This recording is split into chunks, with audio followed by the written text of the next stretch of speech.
Hi, everybody. It's Affy. You can't see me, but I'm here, and I'm your tech person for tonight.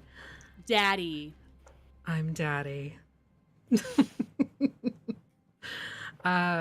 So welcome to our final holiday one-shot called The Hellway. It is DM'd by Cedar the Barefoot, as you can see in the middle of the screen there, and it is for extralife. We are raising funds still for extralife.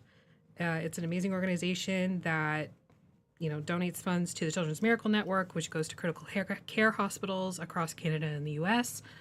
Brings in things like new equipment, new, procedures, medications, all that sort of stuff. But it also gives kids something to do. They bring in a lot of like video games and entertainment and stuff for those kids that are long term in the hospitals. So if you got a couple bucks, it'd be really great if you could donate.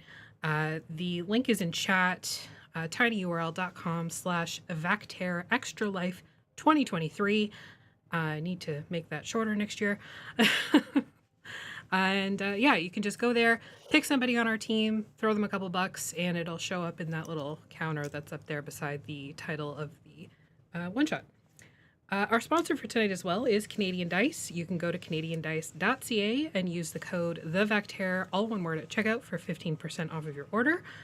Maggie's dice pick is Thunderstruck, because apparently there were no dice with noodles in them. I don't know. Also, group hydrate and posture check while I'm doing this. Thank you. You can also check out our merch store at tinyurl.com/vacmerch. There's a bunch of awesome designs there, including the Vac Blob by Artemis, the Peekaboo Sploth by Emily, and there's a special 12 Days of TTRPG one as well that I made, and it's a lot of fun. So anything sold from that 12 Days of TTRPG, those proceeds as well are going to go to extralife. Let's see. If you are the type of person that needs to be bribed, you can see in the corner there, but I'll bring up another picture. If you want to donate, you're going to be entered to win this wonderful prize pack. It has things like the Gooey Cube starter set for their campaign world, Cirque du Solis by DM Jeremy and Ryan from Canadian Dice, a PDF copy of that. We have a copy of Mystic Libations, which is Todd Stashwick's cocktail book, as well as some swag from extralife directly, some Candela Obscura dice, and, some other shit, whatever we end up throwing in. So you can go there and donate, and you'll be automatically entered to win. Obviously, you need to be comfortable giving us your address, but, it's just going to be Artemis and I that are going to know it, so we can stalk you on Zillow. Find out your property worth. That's the importance. We're I mean, just you don't curious. have to stalk me. I'll just give you my address.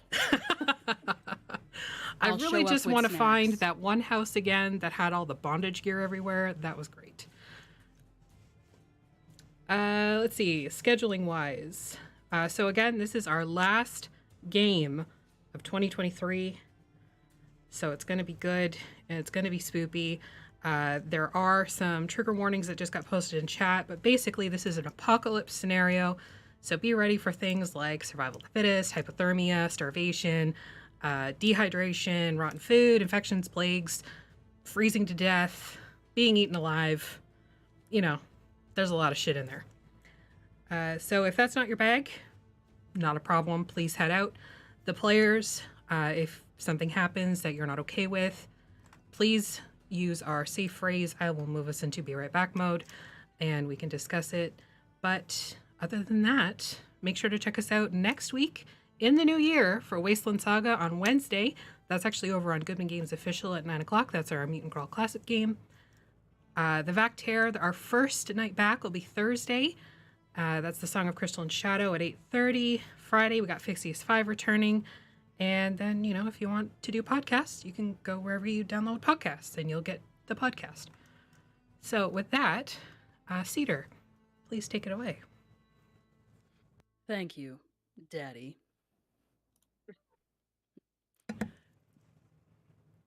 Welcome, survivors, and welcome, chat, to the Hellway. I hope you're all well, and that you've all been having a very happy winter holiday season if you celebrate. Thank you all to those who have just walked in, and thank you to those who have been here all along. Now, if you are new here, consider having a sit down. You might be interested in the story that me and my players have to tell tonight. Now, I remind you, chat, that while you might be spectators, you too have the power to influence this story. With your platinum pieces, your deck of cards, you can help or hinder the party tonight. We shall see if you are kind, neutral, or cruel gods. Sometimes the latter two mean the same thing, but oh well. Whatever the case may be, as trigger warnings have been posted in chat, our heroes may be facing a potential total party wipeout amidst the cold and fear they may soon come to know so very dear. Yes, our story tonight will contain content that is not suitable for all audiences, so viewer and listener discretion is advised. The continent has been rapidly falling to some sort of strange illness, and those affected are prone to fits, mindless gibbering, insomnia, horrible nightmares, paranoia, and hallucinations. Cities have fallen to their own terror and baseless rage, completely wiped out and burnt. A small group of survivors have managed to isolate themselves from any large groups where the illness has been spreading like wildfire. There may or may not be other groups they don't know. If they ever meet others, they don't tend to linger. Unsure where to go or what to do, they decide to travel where no one else goes. North into the freezing black cold. The place that is utterly silent and screaming with ice and snow, and whether this be folly or brilliance is yet to be seen. After all, there must be some reason why no one goes there. To Helvegen. Up north to the Hellway. Before we go forward, we must go back. So survivors, picture yourselves sitting around a campfire. This map that I have for you on Roll20 is just for you. A feeling of peace. Introduce yourselves to the chat, please, survivors, one at a time. We will start with Delphi Akantu.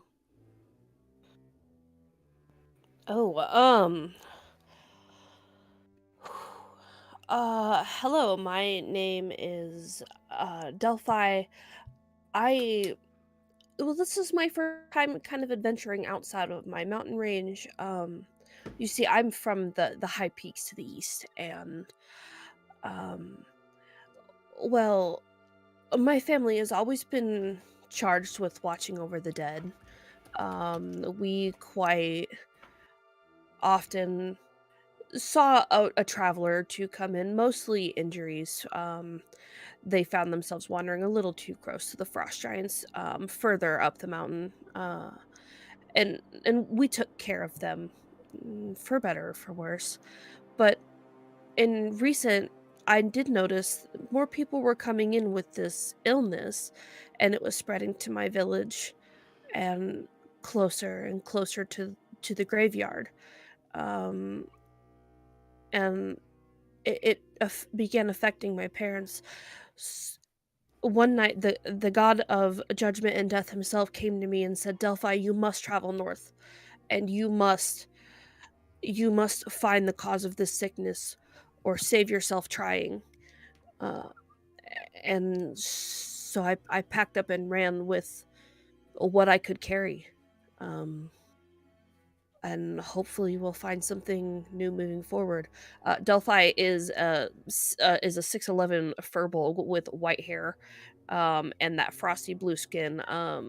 She's dressed in very layered leather gear. She's got like the furs and the leather bindings. And nothing really screams heavy or bulky, but rather almost like it seems almost like she left in a hurry. And she does have some tattooing down her face and a very large slash mark across from the top left across down to her right jaw.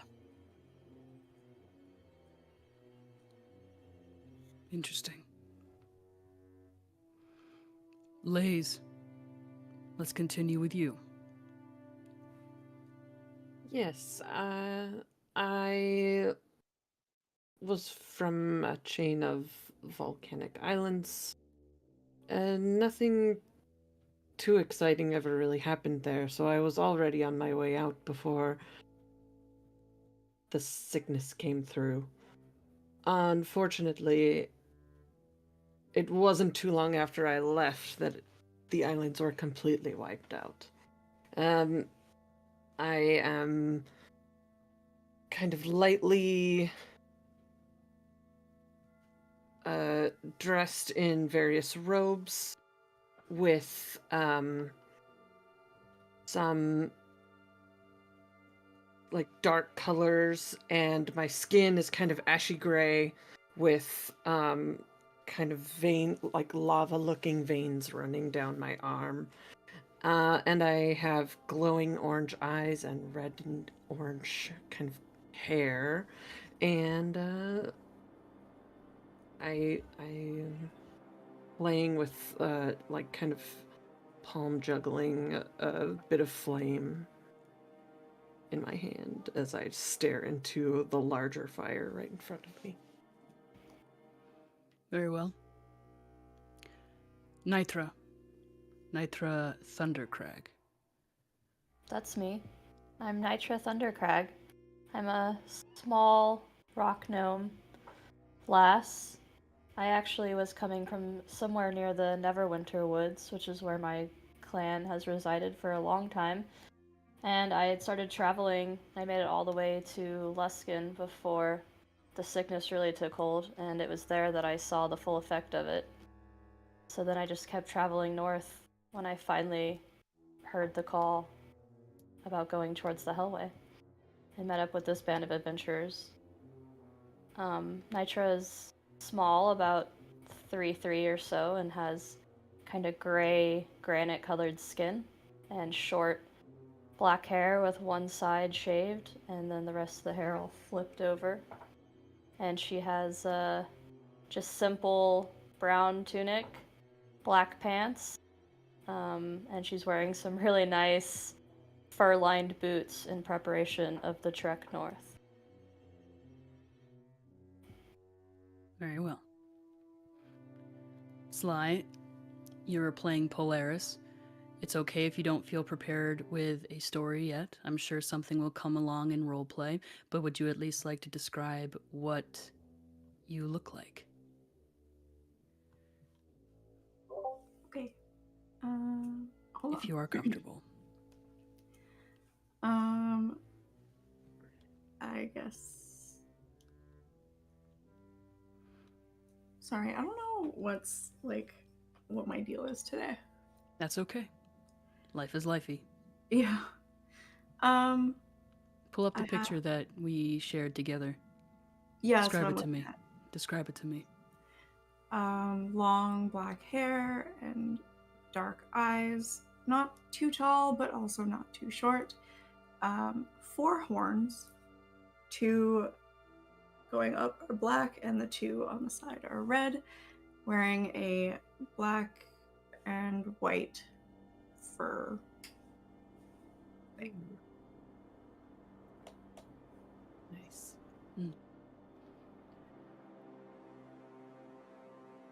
Very well, survivors. You don't know each other. Survivors, this is an above table little thing that I have to share with you. so pay attention. Prior to us beginning stream, I messaged one of you. And now I am going to reveal to the rest of the party that one of you are sure, is already afflicted. I messaged you. Do not reveal yourself. You know who you are, and I know who you are. This is a time of suspicion, of wariness, of fear. I guarantee that your characters have had to kill based off of this suspicion and fear. Otherwise, you would have been killed yourself. Go ahead, Kayla. How contagious is this? As you have seen, this quote-unquote illness is not exactly like a regular illness or disease. It does not seem necessarily to be health afflicting necessarily, more like an obsession. Something that just comes over a person. The contagion, or as we have been calling it, the illness, seems to spread much like wildfire in groups. It spreads as a heretic would preach to a flock that had nothing else to believe in, spreading like ideals.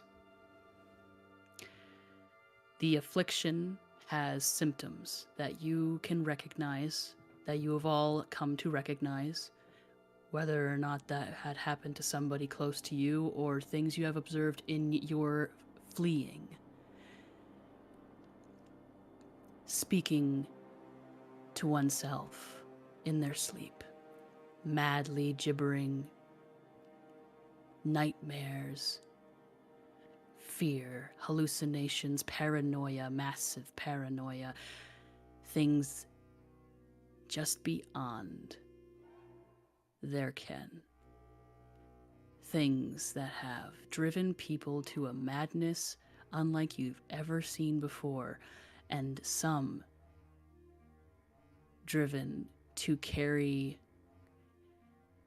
shall we say, an obligation for what they have called her.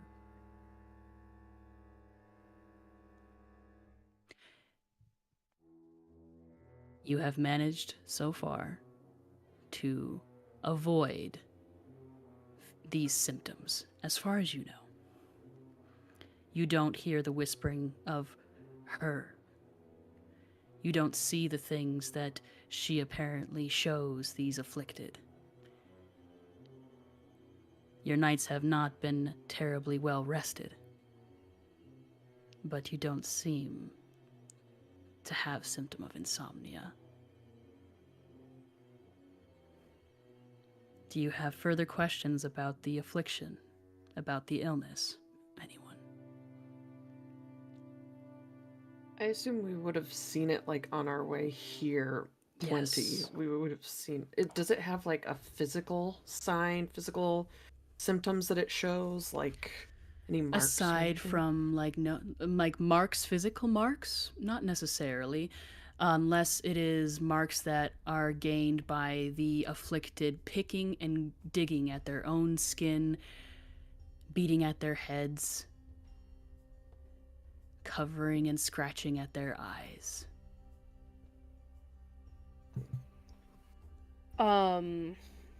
Erratic behavior. Is it safe to assume, I would say, is it safe to assume, especially given my background as a cleric, having witnessed these people start to fall apart, that doesn't necessarily present right away? Does not necessarily present right away. Sometimes you don't know until it's too late. Okay. And some have been shown to fall very quickly to this affliction. Some have been known to ease into it. Some have been known to even embrace it. Do we know if there are early symptoms that people have talked about that lets you know kind of when, like, if you are infected with it because you've been too close to someone who's also infected? Horrible nightmares. Nightmare. Things happening is the easiest one, but you have all been plagued with not terribly wonderful dreams as it was, so Right. it's nigh on impossible to know until it seems to be too late.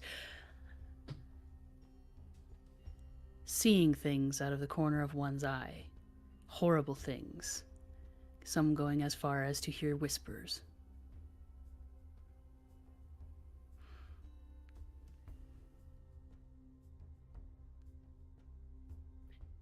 Your group was, at one point, a little bit bigger. Again, when in larger numbers, this illness seems to spread more rapidly. So isolating oneself is important. Traveling in small groups is important. You have lost travel, quote-unquote, strangers, but companions along the way, whether to this illness, to paranoia, to killing. You recently, perhaps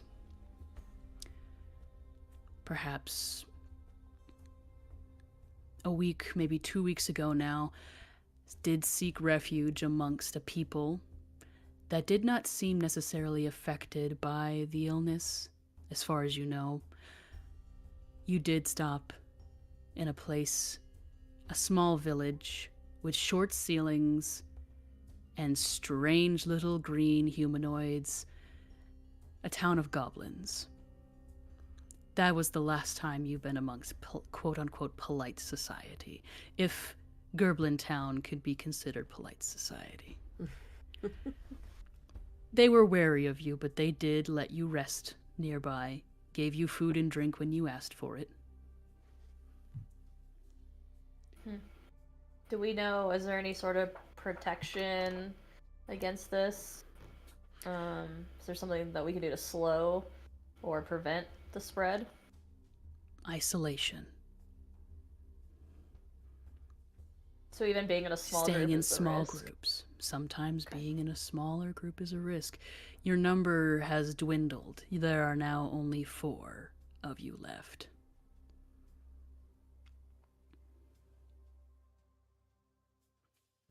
Any further questions? Do animals carry it? Now that's a good question. Oh. This illness seems to affect in the way of the hallucinations and obsessions and so on in primarily intelligent humanoids, or at least sentient humanoids. The affectation to animals seems to be hit or miss. There definitely have been some strange goings-on, especially near the hallowed hollers of the north. There were stories that came out of that holler that strange humanoid centaurs had been afflicted. Strange deer rising out from the bushes. Strange things happening. Animals typically seem to avoid those who are very obviously afflicted. But it seems something wrought, if an animal or beast is affected, that you have seen, and you haven't seen a lot of them lately. They hide. If something seems to be affecting them, it is more so what the afflicted have done to them, have spread to them.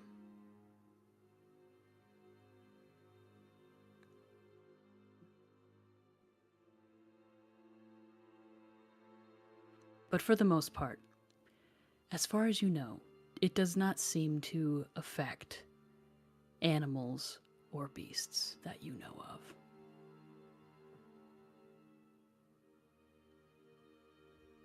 Any further questions, survivors? How are we, like, already in the, like, is the Hellway like a road, or is it like, are we already there, or are we still like on our way there, I guess? I did say that in order to go forward, we must go back. This was merely a fireside chat, my survivors. Okay. This is not the map that we will be residing upon. This is only to assuage your fears for the upcoming. You are, and have been, traveling north for some time now. The further north that you have gone, the colder it has become, the darker it has become, the longer the evenings have become. Colder and colder. Game seems a little harder to find day by day. Water, perhaps hard as well. Rations have a habit of dwindling before you manage to find something else to eat. The trees are thinning. The landscape is vast and cold. In the light of day, it is blinding, cold, and silent. But a silence that is so loud that can only be heard on a snowy winter's day. It's eerie. It's miserable. But peaceful. That you have not known for quite some time. No road necessarily leads to the Hellway. They fade off long before the snows begin to fall. Because nobody goes to the Hellway that you know of.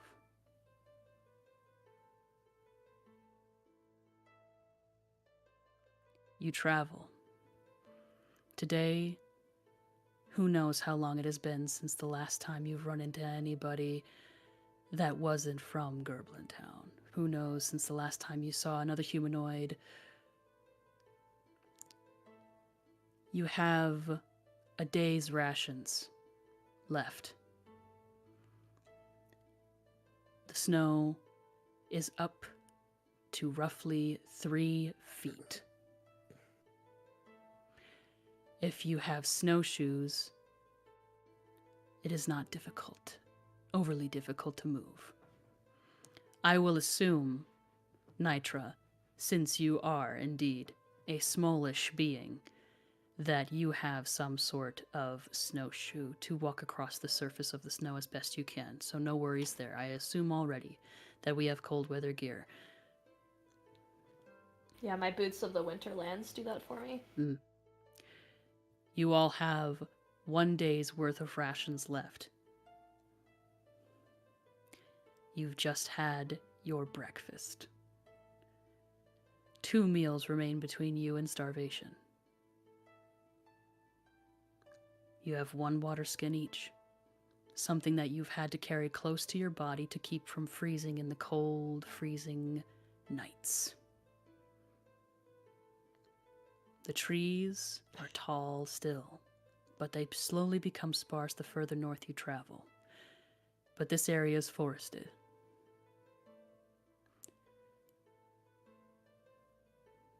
So tell me, party, my party of survivors, my dear survivors, what do you do? If we are in this, like, wooded area, Yes. can I try to, like, sneak from shadow to shadow to attempt to find some game from afar and shoot some fire at it? You would like to do Automatically some cooked rabbit tracking? or something? Yeah. You would like to do some tracking? Sure. That's a good step. Are you taking anybody with you? Or are you Probably telling anybody? someone who's actually good at tracking. Well, Um, role play. are any of you good at finding little animals to eat? Or knowing which berries are not poisonous? Yes, mostly.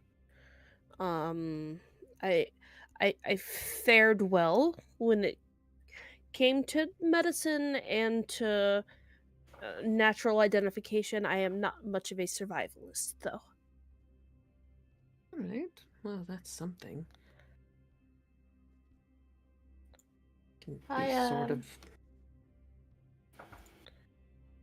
I'm from the woods originally, but I know a little bit about survival and tracking and hunting, and since I'm small and quiet, I might be of assistance. Very well. That is true. I don't exactly I don't really give off small vibes. No, you're like twice my height. I'm I'm just quiet. gonna like pat you on the head. You are quiet indeed.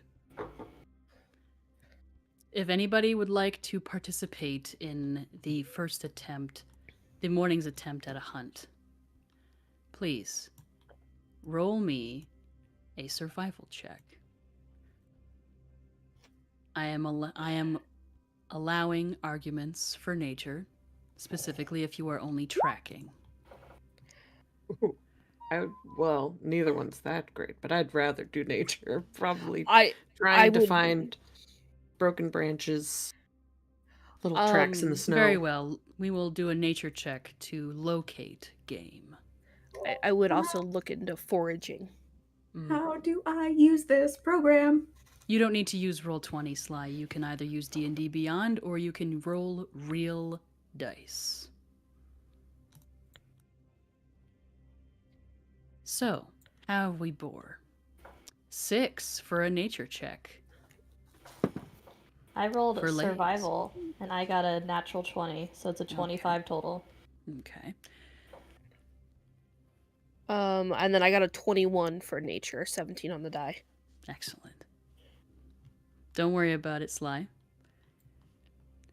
Would you like me to... Do you have dice, Sly? Yeah, my desk is a little bit That's chaotic okay. right now, but That's I rolled okay. a 5. Okay. Nice. Not great, but not terrible, I'm sure. Me and you, Sly, we're on Excellent. the same page. It seems that Polaris and Lays have busied themselves shaking branches to dislodge any hiding game that may or may not be nesting amongst or below the trees, making quite a racket. But it seems that God's brain, that Nitra. Nitra and is it Delphi or Delphi? Yes. I hadn't really Okay. settled, so That Delphi and Nitra, you seem to be doing just fine. Tell me, do you hunt down? What's up here? Small game? Squirrels, maybe? Chipmunks? Sure, you've probably seen a bit of Birds? small game. You've probably found tracks of deer. Perhaps once in a while, some bear claw marks on trees. Ooh, scary.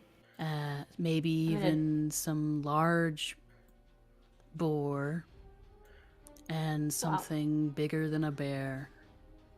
Yikes. Rick did Well, play a pass without a trace card as well. Ah, so you're extra sneaky. oh heck yeah. That's good. I'll allow it. Maybe I would give say- it to the folks. that are You rolled actually very doing well, so I will allow you to pick something a little bit bigger than a squirrel. I think Let's a deer go would be a for great a deer. catch. Yeah, that'd Like be a great a- catch. Let's call it we'll call it an elk. How about that? Whoa, that's a lot of meat. You bring down you can get in the Very Oregon well. Trail. you bring down an elk.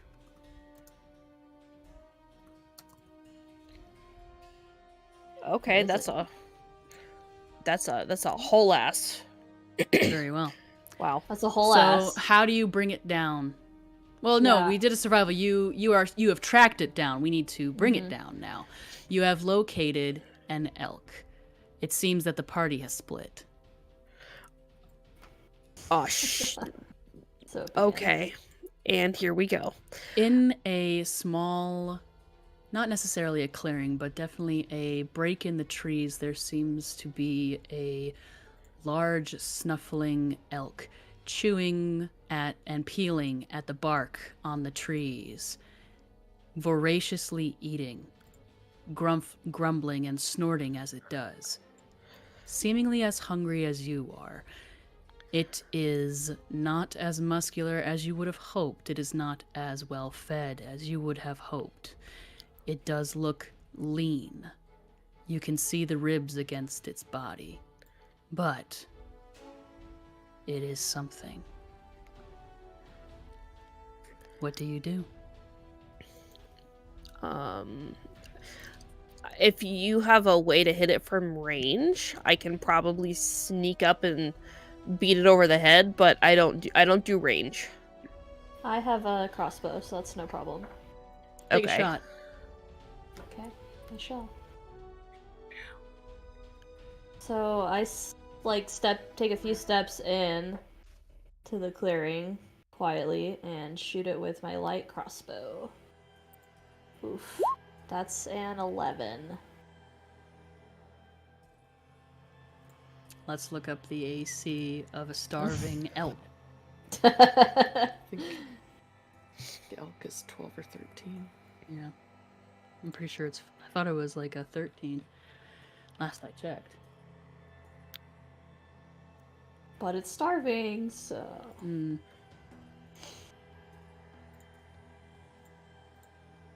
So what did you roll again? An 11. Roll for damage. Heck yeah. Ugh, minimum damage 4. 4. Let's see what here has to tell me. 4 hit, so 4 damage. That's right.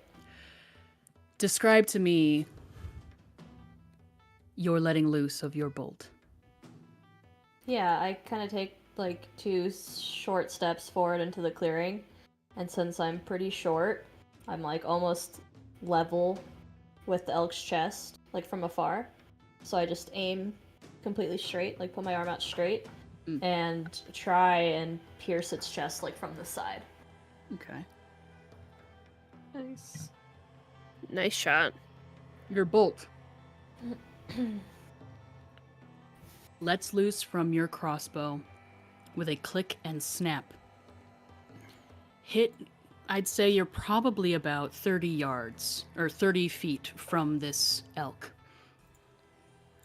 So it doesn't have a whole lot of time to slow down. It sinks between the ribs of this creature with a loud, fleshy thunk. And the elk lets out a squeal. A squeal, a gurgling sound, immediately blood welling up in its mouth, full of bubbles. And it begins to flee. Shit. Because 4 hit points, 4 damage is not enough to fell it. Roll initiative. Can I use Will my chase. bonus action to use a key point to Punch it in the step face? up the wind and dash? Yes, I will Great. allow it. Thank you. Okay, initiative. The initiative is just for currently, just for Delphi and Nitra, since they are engaged with this elk. 21 21. for me.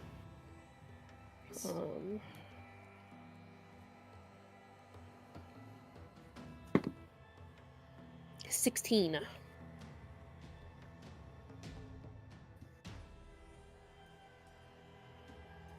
You said 16 Yep. for Delphi?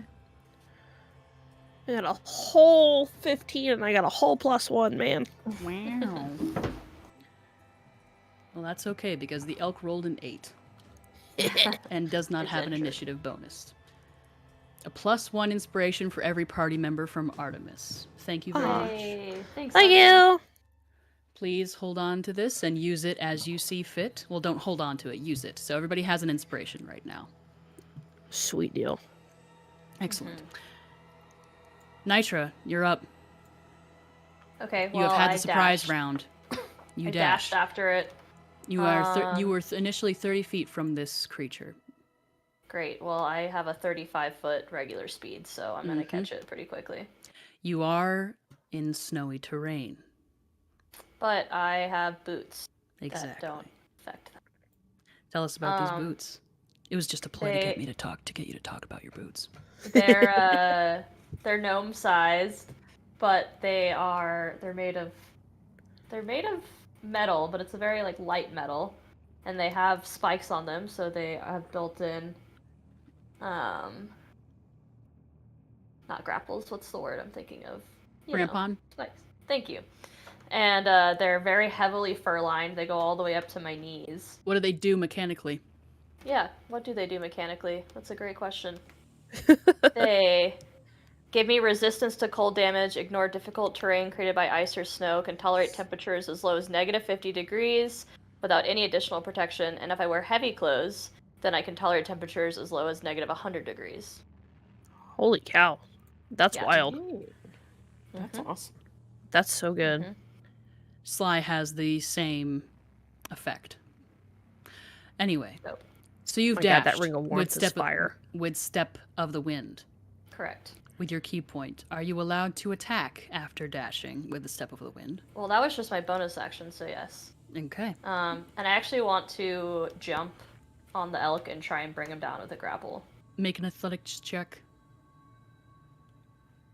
to jump upon this fleeing creature. I'll make the DC fairly simple. It did just take a bolt into the lung. I'll make the DC 10. It's a 15. It's a 15. You leap upon the back of this animal. Now we can make an opposed grapple check. Great.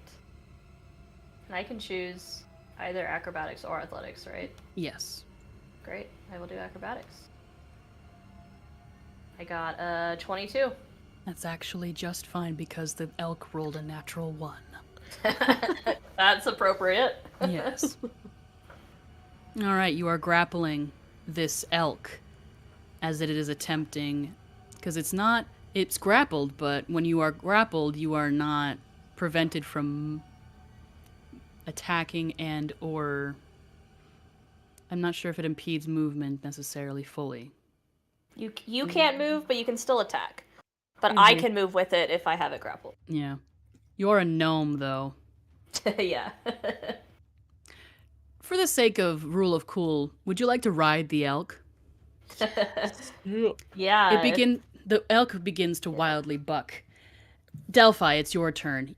You have just watched your gnomish companion scurry across the snow at speeds unken to regular gnomes, and has leapt upon the back of this elk, which is now bucking and braying and bugling like a wounded bronco as blood scatters all across the break in the trees, filled with bubbles. Wow. And how far in front of me is it? 30 feet. Okay.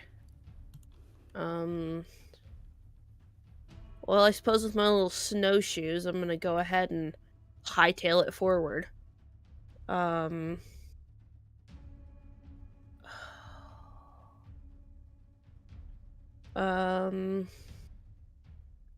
gonna go ahead and swing at it with my mace. I'm gonna try and like take its kneecaps out. Go for it. Called shot, you said? Yeah, like legs. Okay. Brutal. Make a roll. Damn.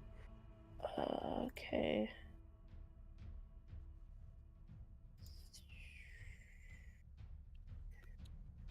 Teach me your wisdom. 13 plus 2, it's 15 to hit. That hits. Yeah. As I like come up behind you and just And you have a mace, correct? yelp. Okay. Describe to me. I have a mace with a natural 20 for damage. That's a 20 on the die for damage. Or, no, that's the wrong die.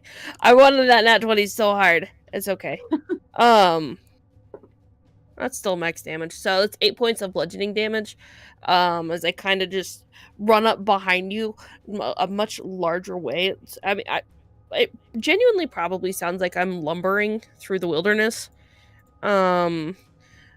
It's like crunching the snow underneath me, and I'm just gonna like pick my mace up and swing it, and knock its legs out from underneath it. Very well. It is still moving. We will resolve this momentarily. But now we must return to the other half of the party, currently shaking evergreen trees, looking for birds and rabbits and squirrels. Lays, Polaris, you notice that the two of you are now alone. And you hear in the very near distance the bugling, strange, gurgling cry of some wounded beast. Oh, shoot. I'll start running that way. Excellent. I think they're over here. I need, I just for player's sake, let's do a D100 roll to see. How about, let's say Polaris. Polaris, I'm going to ask you high or low. You are going to tell me whether or not you will claim high or claim low. The consequences will be made known momentarily. I am about to roll a D100. So tell me, high or low, Polaris? Low.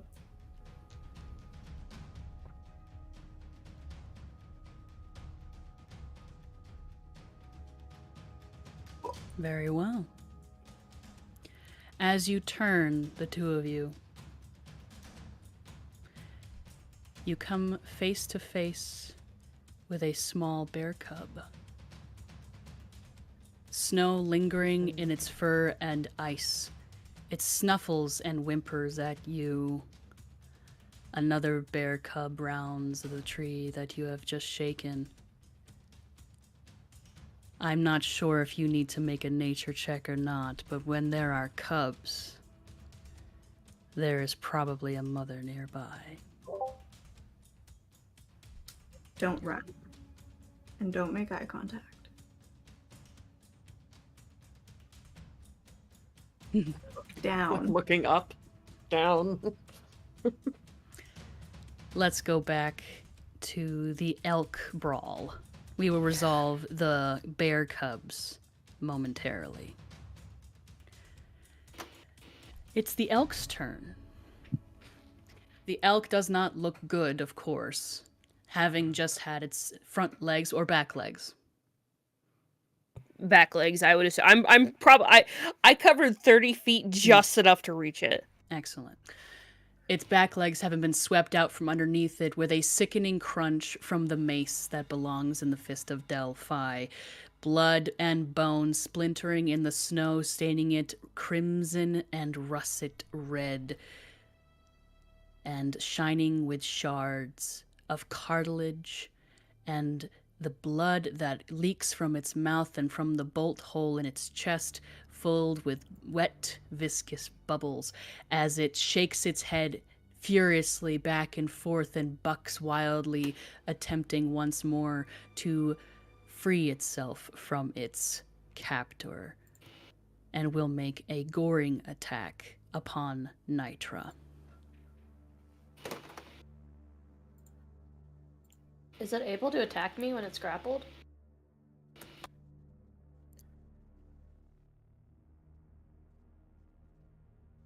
Yeah, I think so. Just its speed is reduced to 0. Yeah, from my understanding of the grappling rule, it can still attack you. It says it can't take actions or reactions. The is only effect of incapacitated. grapple in 5e is that you cannot run away. You can still take any actions you want, including attacking the creature that has grappled you.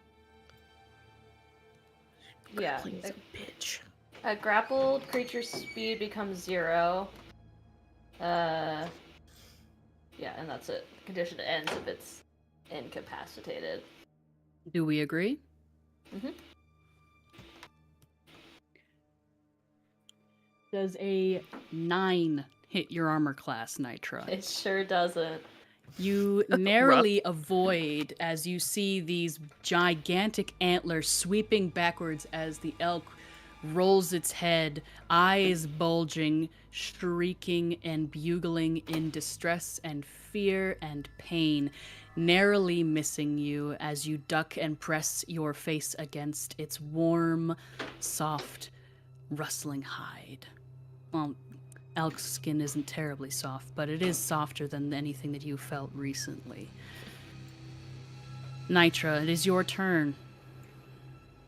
I just kind of, with my face in its back, I just kind of say to it, let me just get this over quickly and it'll be done. And I just try and, like, chop it between the shoulder blades so it'll go down. So I'm making an unarmed strike. Yes.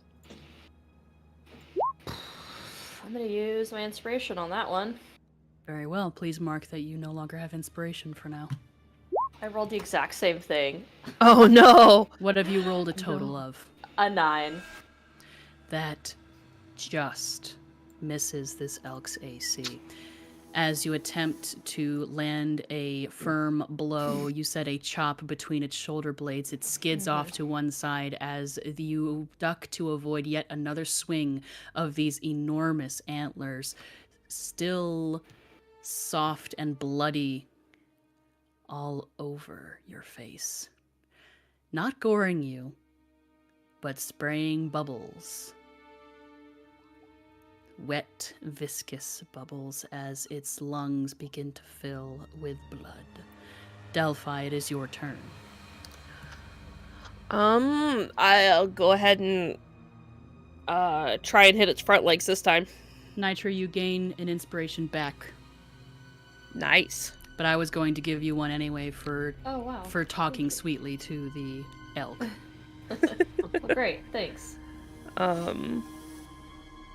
Yeah, we'll go ahead. I'll just swing for its front legs this time. Oh,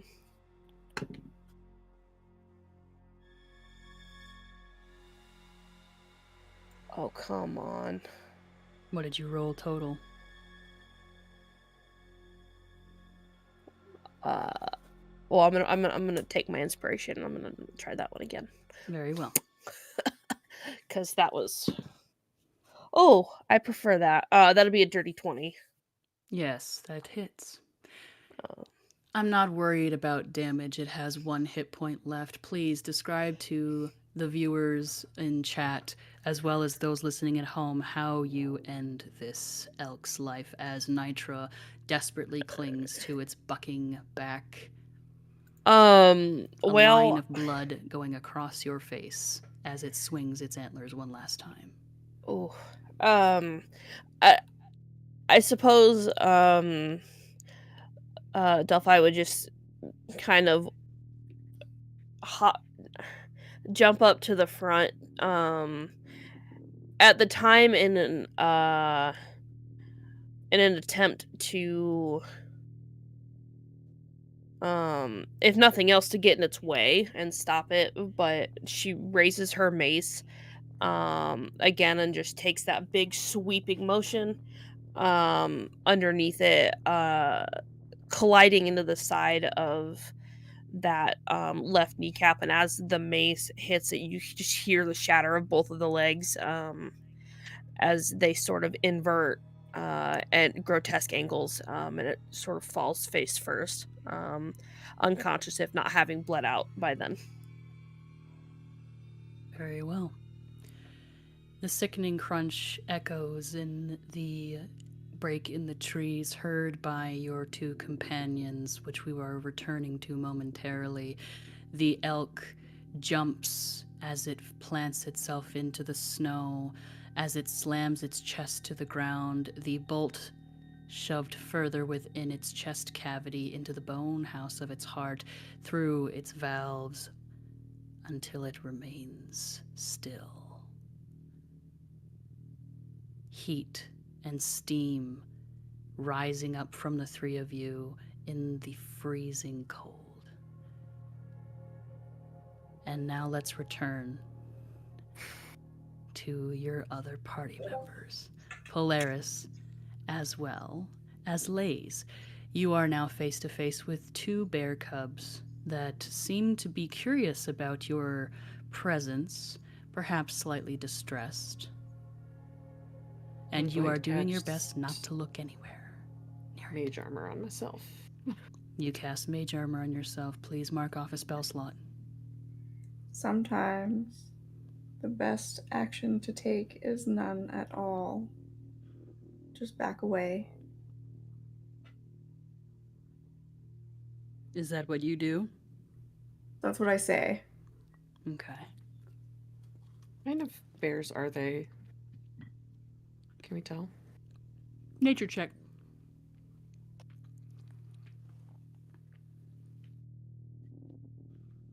Four. It's brown. Cool.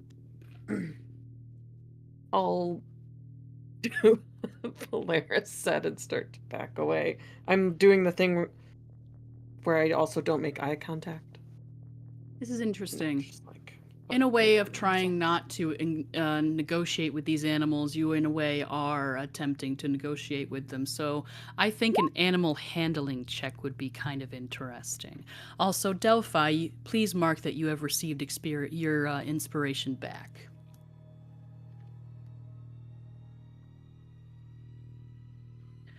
And a 12 for animal handling, Polaris? Okay.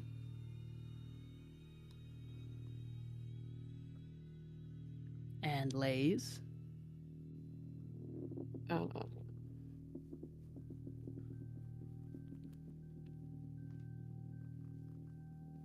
handling? Yes. Good. 9. Can't roll in the double digits.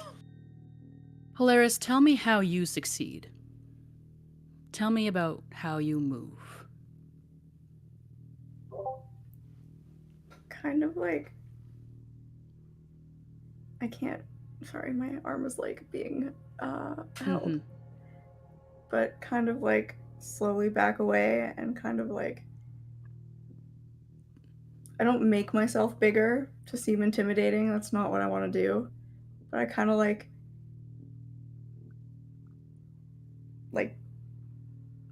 bow my head respectfully as I back away. Lays, describe to me how you fail. I'm not looking where I'm going and I trip over my own feet. And in doing so, instead of doing the like calm backing up, I'm like ass over tea kettle falling into the snow and then like try to stand back up really fast so I can see where I am.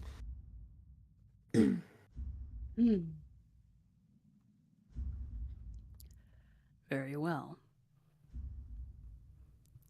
I think the music has just taken on a tone that's quite appropriate. The bear cubs whimper and shriek in startlement.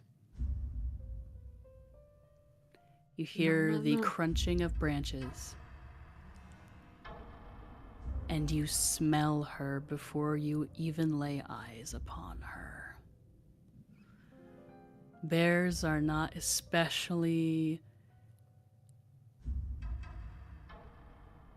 well hygienically maintained creatures. They have a really lovely regalness to them, a goofiness to them, unlike a dog, not terribly unlike a dog, but they have a scent to them that is somehow preserved by this cold, stinging and freezing in your nostrils, rancid,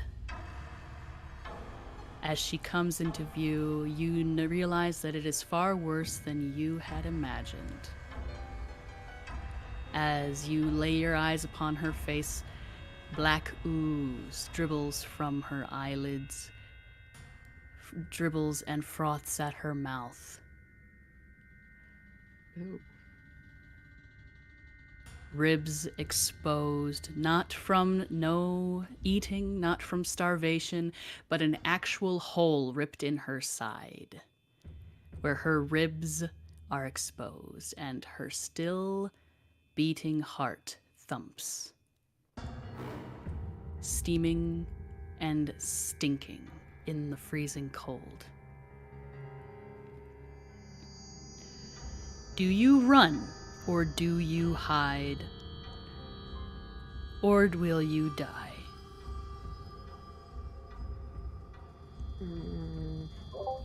I do not move. For a second. Lays. 3, 2. I run. I absolutely run. This is not a normal bear. I'm out of here.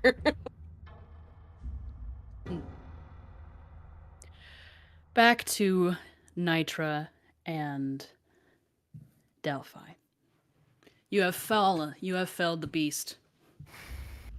We're having a great time. Yes. It's super chill over here. Yeah, we feel great. Maybe in a rare moment, even like went to high five each other for a second before we're like, oh, no physical contact. You fight good. That was very clever coming in with your mace to bring it down. I must say I'm disappointed in how that went. I had hoped to get a cleaner kill than that. And I wish it wouldn't have suffered so much, but I'm glad that we finally felt it together. I agree. It certainly could have been cleaner on my end as well, but Well, I think we should drag this back to the group and begin to process it. We have a meal or two, perhaps, for the next few days. Just at this moment, you hear frantic breathing crashing through the limbs of these evergreen trees, spreading snow, as Lays comes scurrying into the break in the trees, lifting her legs high so that way she can run with her crampons and or snowshoes. Frantic look upon her face alone, as behind her comes something that you cannot yet see. What do you say, Lays? Bear, bear, bear. Bad bear. so you ran? Polaris, are you still standing Bad stock? bear. Have you been left behind? Yup, because I know better than to run. The bear cubs climb back up this tree as the mother barrels after your fleeing Barrels. companion. Thank you. I thought that was funny. Barrels. You are now That's a alone. honey heist. Bear, please. You are now alone. Let's take a break.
Hello, all. We're back, and I just have one quick announcement because I forgot.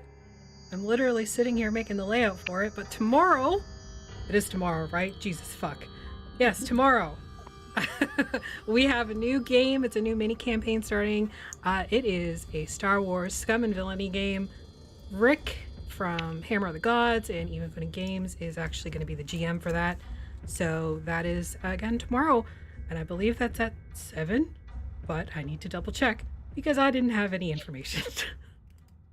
Anyway, carry on, Cedar.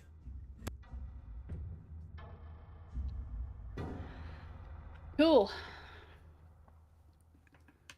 Okay, so where we left off, Lays was barreling into the break in the trees in which Delphi and Nitra were, okay, bye, Shy, were, having a moment, shall we say, over, a bonding moment over the absolute murdering of this elk. The slowly murdered elk. With not typically slow, it was 2 rounds, so it was 12 seconds, but you know, that's neither here nor there. We never know. Polaris is now standing underneath a tree that she knows has bear cubs in it, alone. And Lays is running from what appears to be some sort of messed up undead bear. And it is now you see Delphi and Nitra as Lays, how far do you keep running? Yeah. When you see them? Is Okay. it still moving after me?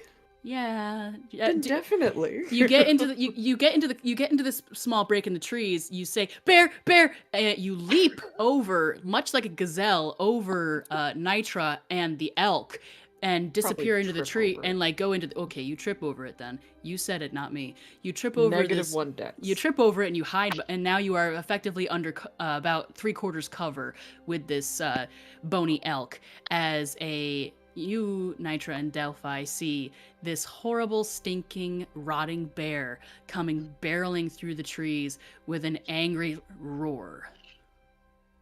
What is that thing? What do you do? Bad bear. Very bad bear. Yeah, I can see that. The bear comes to a stop, skidding to a halt in this clearing, recognizing the smell of blood. Ugh, I take a deep breath. I look at Delphi and I'm like, I know this is gonna sound crazy, but we just did so much work to bring this elk down. We can't let this bear eat it. I think we have to fight this bear. We're gonna have. Yep. Yeah, I'm not. Delphi is not willing to let a kill go, especially not these days. Sounds good. Give it your all. That's all we can do. Otherwise, we die no matter what. Is it still just standing there? I suppose we should roll initiative, I guess, since you're about to fight the gigantic undead bear. Oh, Well, we It's had not to die gigantic, but quickly. it's very large. You know what? D&D Yeah. Beyond dice.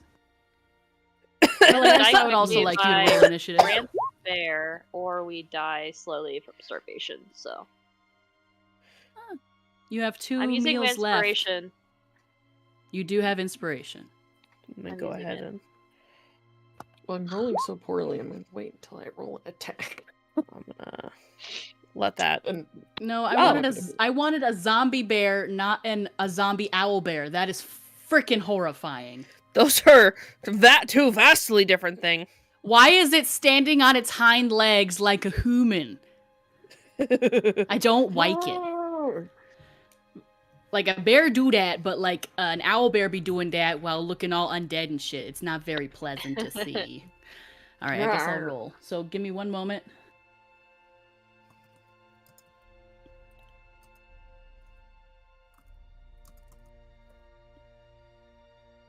Not surprisingly, an undead bear that's missing a good amount of its muscles through like deterioration and possible defecation.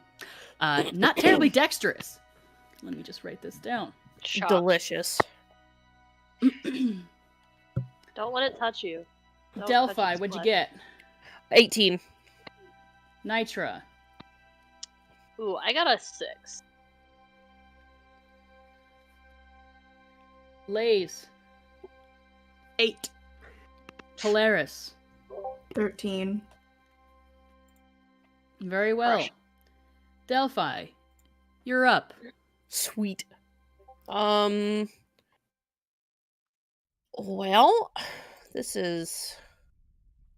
The bear has joined you in the clearing and has now scented the scent of freshly spilled blood and is now rising up to stand on its hind legs, threateningly and rotten.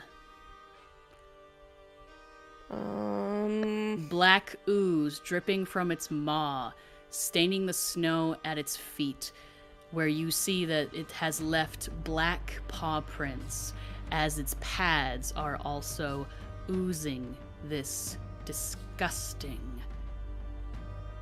viscous ooze. Don't let it touch our meat either. Oozing and We need to ooze. eat that. Oozing ooze. Oozing viscous oozes. That's my Yes. next descriptor somewhere. I'm gonna. Seeping viscous ooze. How about that? Woo! That concept is unsettling. Let's see here. Well, I suppose this bear's gonna come into the clearing, and Delphi is just gonna clap her hands together in the middle. And when she pulls them apart, this radiant-looking magic. It matches the color of her skin. It's that very icy gray to blue color. Is gonna crackle in between her hands. And sort of take the form of a wolf's head. We're gonna cast Sacred Flame. So I Okay. need you to roll me a dex save. Like I said earlier, not a terribly dexterous creature. That's exactly why I picked it. Okay, apparently. So a 16. With In its Baldur's negative. Gate, and here, I still miss. You beat it. I have a 15. So I miss tragically. The Sacred Flame, you said? Yes, flame. You have a DC 15. Excellent. What happens to the fire? It goes out and absolutely nothing. You Very Bonus actions? I don't know what I just clicked on.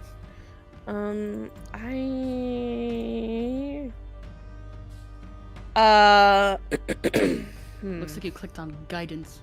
Well, that's not definitely not my intention.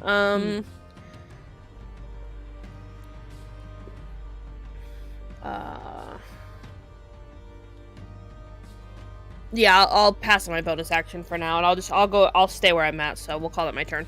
Very well, Polaris. It's your turn. You're alone in this clearing. You are aware of the 2 bear cubs that have shimmied up this tree beside you that you have been that you previously shook with your pal Lays. Well, not pal. Who knows if you're actually pals or if you're just traveling together. You hear in the near distance, and the roar, the gurgling roar of this horrifying bear.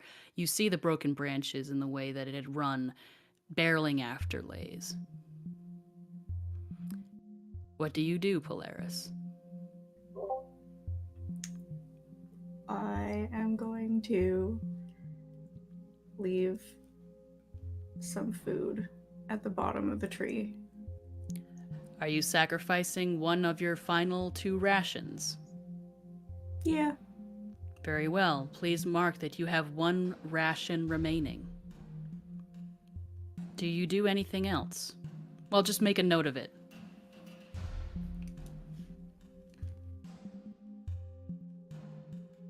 If not, I will. Don't worry about it. Do you do anything else, Polaris?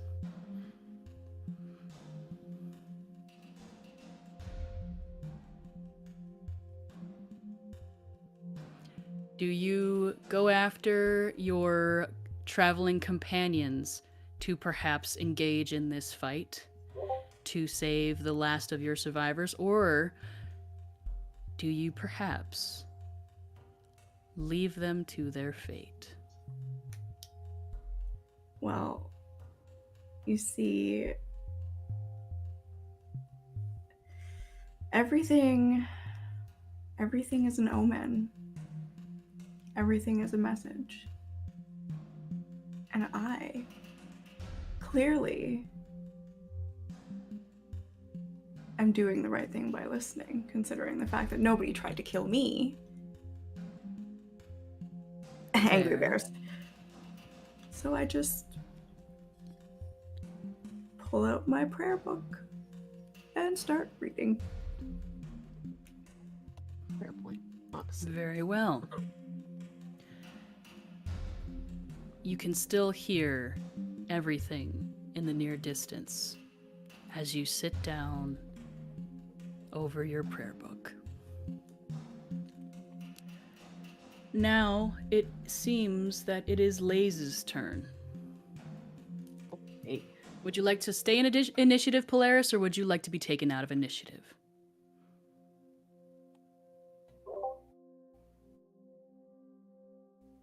I don't know. I'll I've leave never you been in- asked this question before. I will leave you in initiative for now.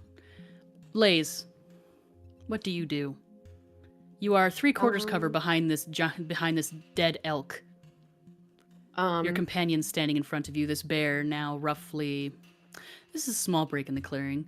I did say 30 feet wide, so I'd say that you're near an edge. I'd say that you're perhaps 25 feet from it. As it stands up on its hind legs and lets out a bellowing, gurgling, wet roar, I'm spraying gonna black spittle onto the firebolt ground in it. front of your feet. Very well. Yeah, shoot some fire at it. Mhm. Hop behind. Shoot. Freaking firebolt. Roll to hit. Oh, 27. That hits. Was that a critical? No, just Okay. 19. Oh, these dice are cool though. Roll for damage. Okay. 8 fire damage. Is this now on fire? It has fur. It If- says a flammable object hit by this spell. It is flammable. ignites- It is now on fire. Okay. Cool. Yes. So you have launched 8. You have done 8 damage to this thing? Yeah. It is now actively on fire. It lets out a growl as fire blasts itself against its chest, catching and sizzling against its skin as its hair, matted down with black ooze and saliva, begins to burn. Its skin slowly becoming apparent in the cool, icy breeze as its skin begins to boil and bubble and blister before your eyes as it is actively on fire. Do you do anything else, Laze? Crouch back down behind the elk. Very well. Don't You let are it at eat 3/4 me. cover. You are I at can 3/4 smell cover this once more. description. Yes, So you gross. can indeed very much smell this description as the blisters begin to seem like they are a regular red flesh blister as they begin to fill with black liquid. Delicious. Can't wait. It is now Nitra's turn. Wonderful. The bear is on fire. Yeah. Thank God. This is terrifying. They Definitely don't touch it. no, don't let it touch anything. You, the ground, the meat, none of it. Nitra kind of shuffles their body in front of the elk, so that way they're like putting themselves directly between the bear and the elk if for some reason the bear starts charging us. And I will attempt to shoot it with my hand crossbow again. Make a shot. 16. That is a hit. Roll damage. 10. Oh, Where and does I'm gonna use your- my Sorry. bonus action. I'm gonna use my bonus action to make it a kin-size shot, which is my monk subclass. So I'm gonna add an extra d4 to that damage. So It is force it damage, was- correct? Yep. So 10. It's piercing actually. 10 plus. So 12 total.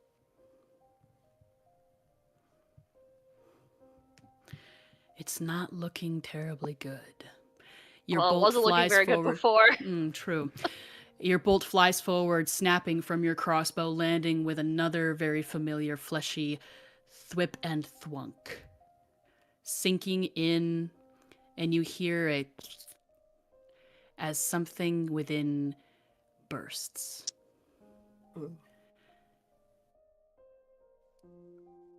Roll a d4 for me, please, Lays, for fire damage.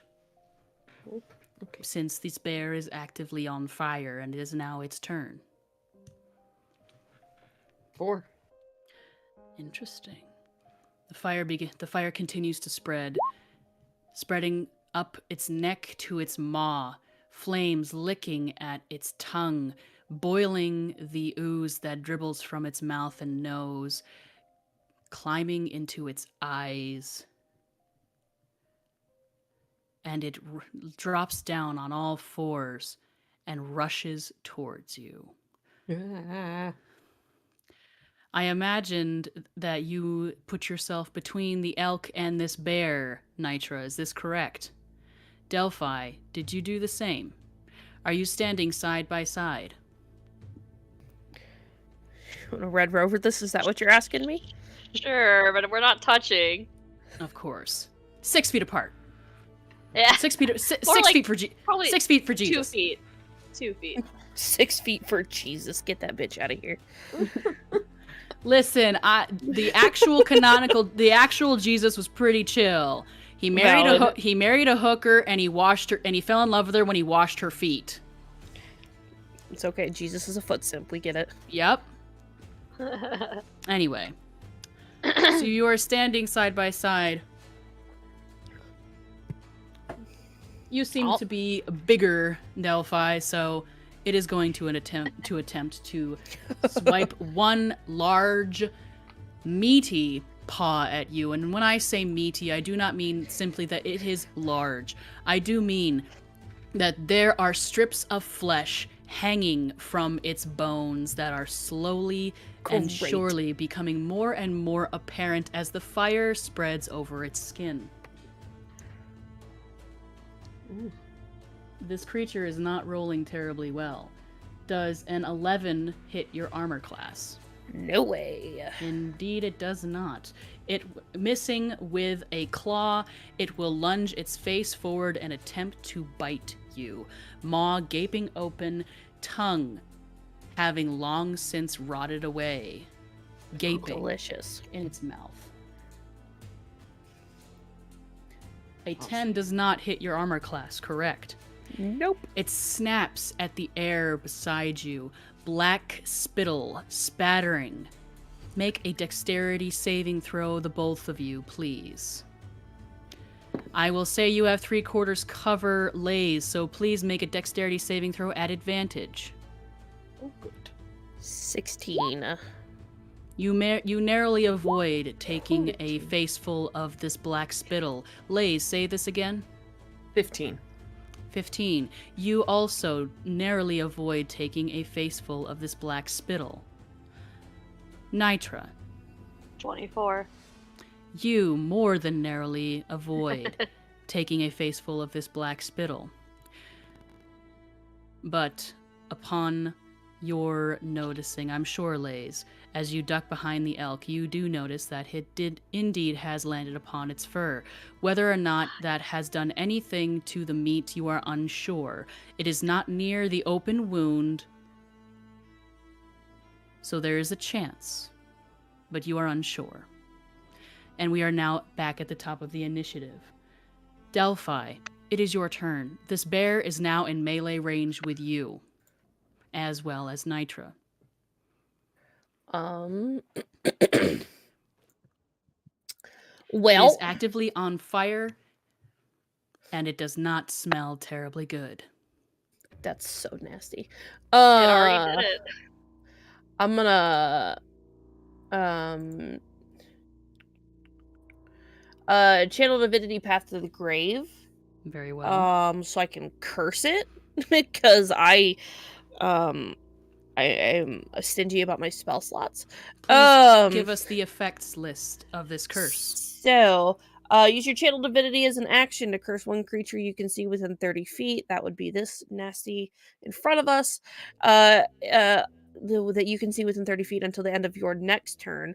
The next time you or an ally of yours hits the cursed creature with an attack, the creature has vulnerability to all of that attack's damage, and then the curse ends. Does this vulnerability give us the stats on this, please?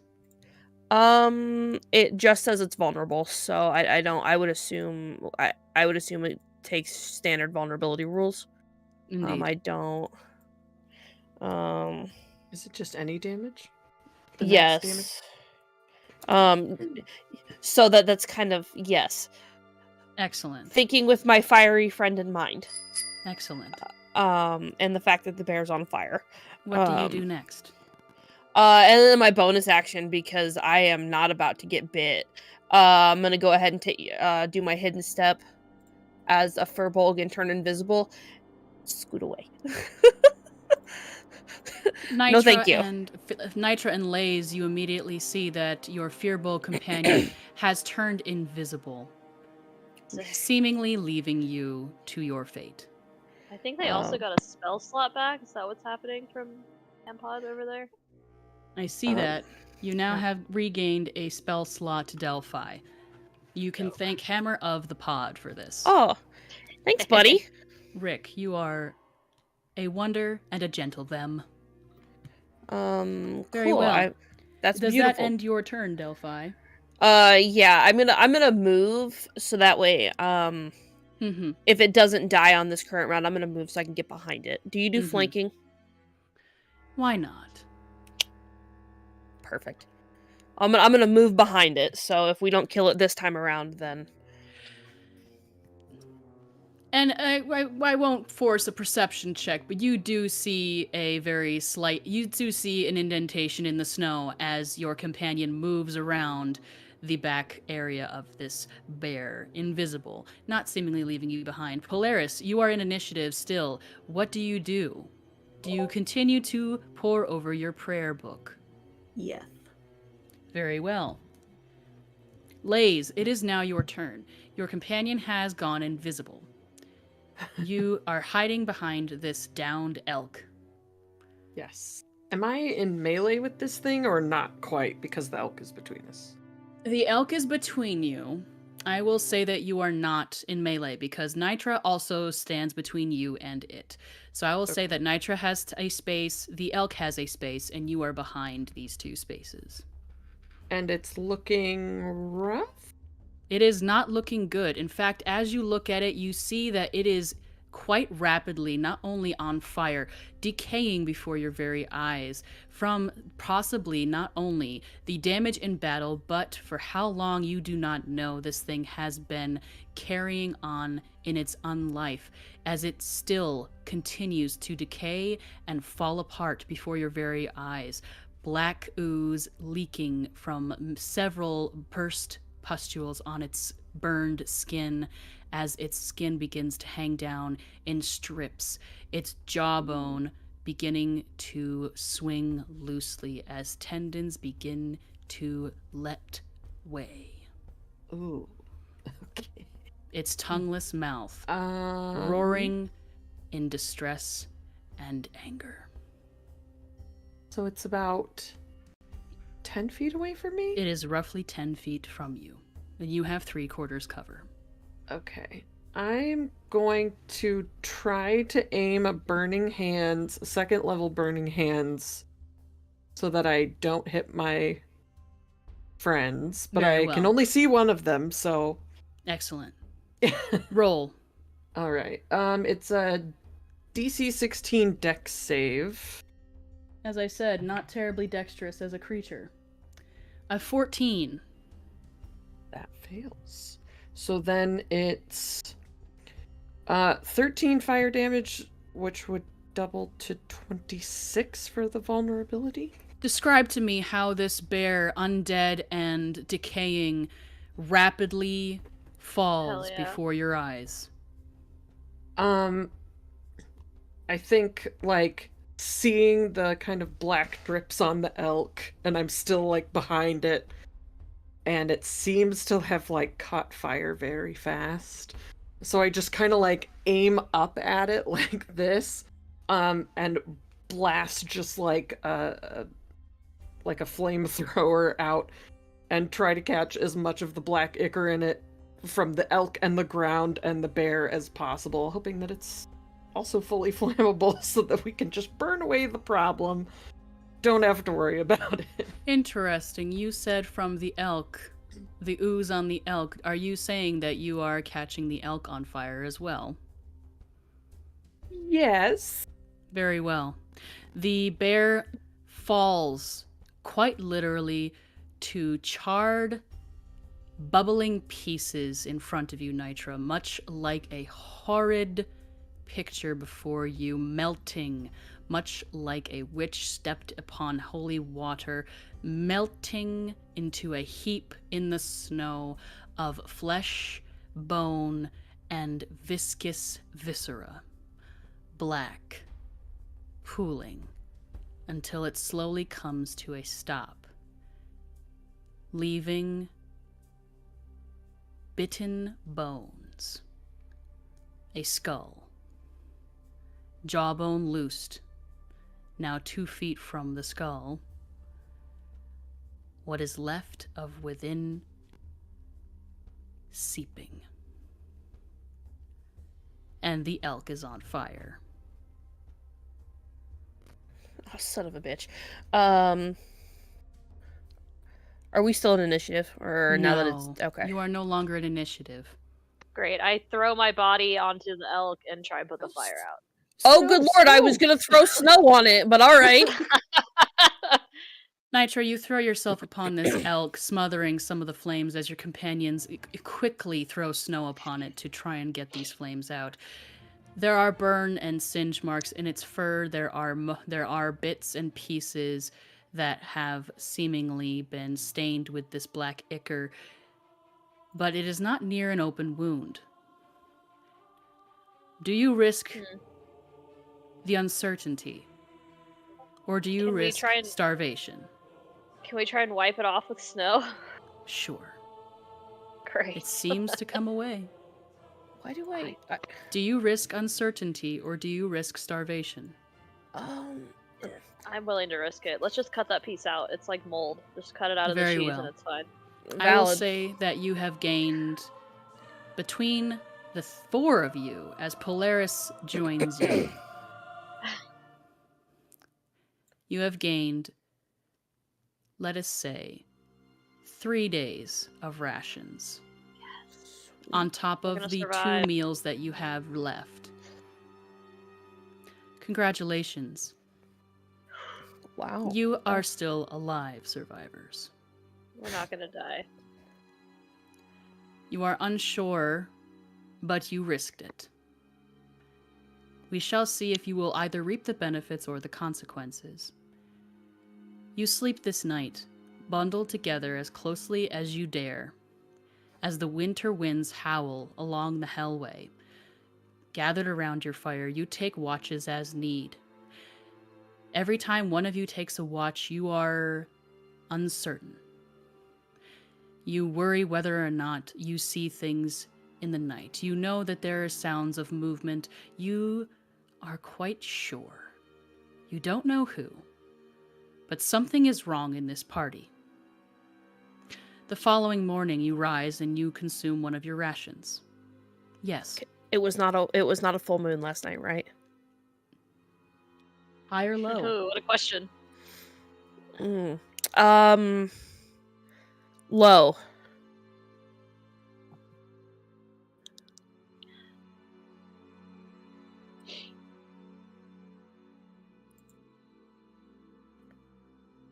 It was a full moon last night. Son of a bitch! Shit. Okay. What rolls do you have to make? Let's see. Are your companions aware of your affliction of lycanthropy? Nope. I don't Very tell well. anybody. Very well. You take your watch. Let us say that you are second watch, and you see above you the expanse of stars that you have not seen for quite some time. And as the clouds begin to clear, you see and you dread that may or may not be the shining of the face of a full moon. You have but moments to prepare yourself. What do you do? Run into the woods Very as well. fast as humanly possible. You go running into the woods. Make me 3 rolls. 3 d20s, please. Okay. All right. Well, that's tragic. That first one is a 4. A 4. The next one is a 15. Mm-hmm. And then a 7. Very well. Please make an attack roll that you would make in combat. And let me know what you get to hit. A single attack roll. Okay, let's see.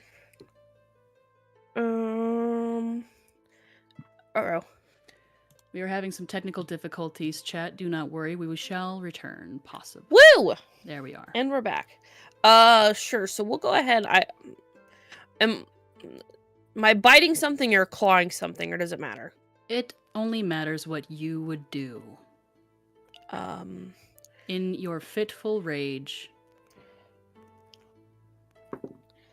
Well, that's a 15 for probably for clawing at something first. Very well.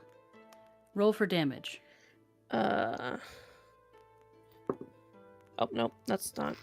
Why do I forget? I need the pointy boys. Pointy boy number 2. I feel like I just killed somebody. That's 8 points of slashing damage. Very well. The following morning rises. 3rd watch was not taken. 4th watch was not taken. The 3 of you, Nitra, Polaris, as well as Lays, come to within your sanctuary for the freezing winter evening. Delphi is nowhere in sight. Delphi, what is it like to wake up after a binge in the night of bloody gore and raging hunger? Well, it's a bit uncomfortable, for one. I feel like I was quick enough to stash my clothes the evening before. This is not my first time, so I would have stashed my clothes probably a few tree lines in, so I could hide from everybody else, much less them think that I'm dead already. But when I wake up, it is frosty and miserable. It's not something I'm unaccustomed to. You're naked in the woods. Uh-huh. Correct? In freezing Arctic temperatures. You know what? I certainly am. Very well. That was... You wake up and you are laying in what can only be described as red carnage. There are small amounts of supplies, torn fabric, bones, teeth, marked bones. Oh. It is easy to make the trek back, but you are now racing against time. We will resolve your situation momentarily. Ruh-roh, okay. Remaining survivors, Polaris, Nitra, and Lays. Delphi has disappeared in the night, seemingly having taken second watch, and has now no longer a part of your current party. Do you search for her? Do you leave her? Do you wait for her? Did we see obvious tracks? Yes, you see obvious tracks. You see fading boot marks in the falling snow, leading directly into the woods, broken branches as the snow begins to fall, heavy and loudly silent. I ask you once more, do you wait for her, or do you go looking for her, or do you leave her behind? I think, in my opinion, our best bet might be give them maybe 30 minutes, and if they don't show, we leave.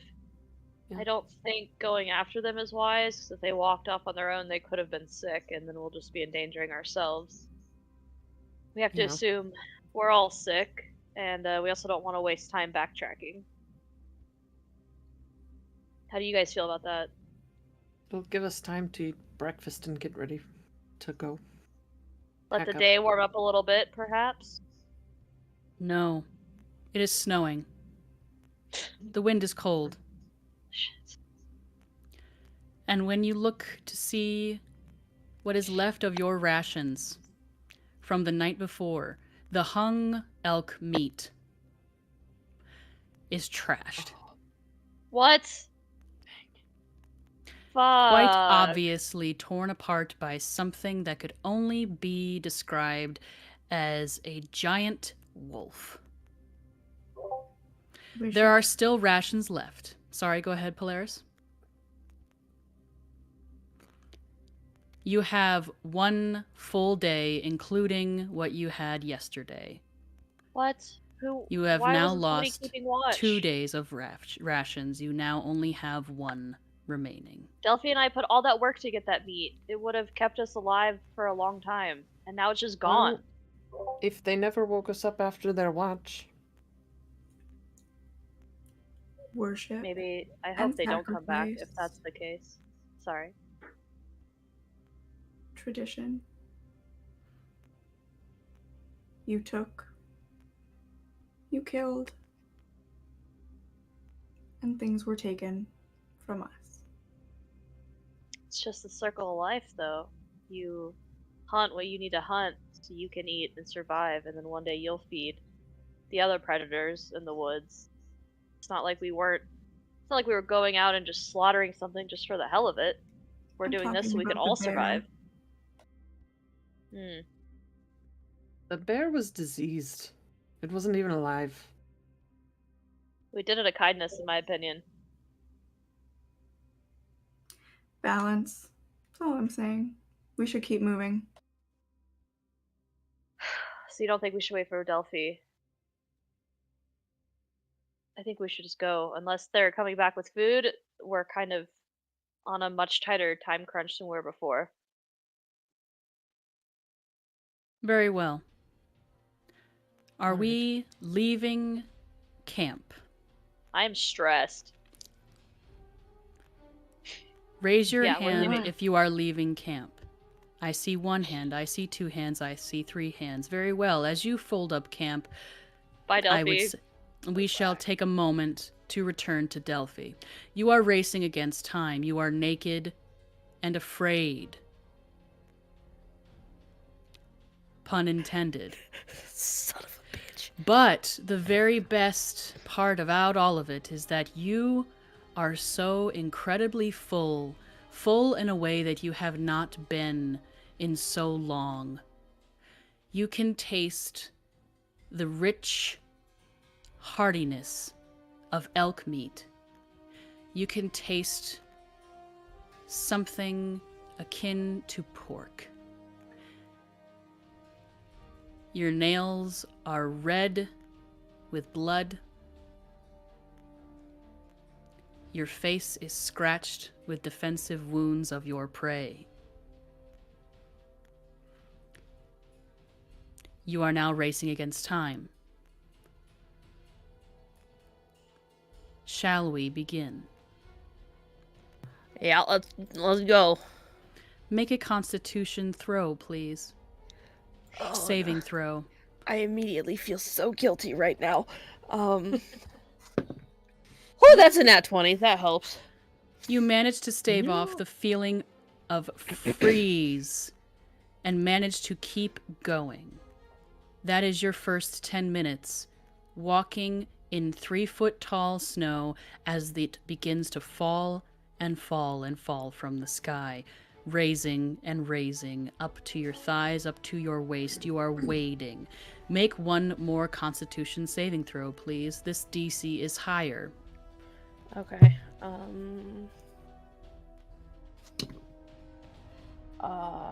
It's a dirty 20. It's a 19. Very well. You still manage to stave off the most horrid effects of freezing to death, but you are going to begin to suffer half of what you would have the first time. Your speed is now reduced by 10 feet. Okay.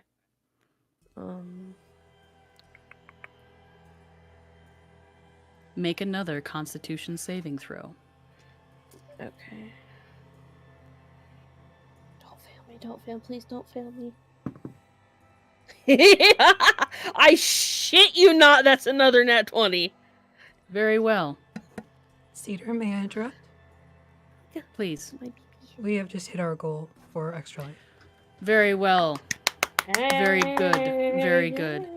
Thank you, chat, so very much for your incredible generosity that we have met our stretch goal after we have met our actual goal. The Amazing. generosity of this community continues and continues and continues to astound me. Thank you for being entertained. Do you have any words that you would like to share with us, Affy? You've already said everything that I would say. Very well, but I have a Cedar. question for you, Affy. Yeah. If you could tell your past self that you would be raising so much money Oh my god. for a program that helped you when you were a child and continues to help kids, what would you say to yourself? A lot of the resources that your family needed when you were sick, they weren't available, but they're available now.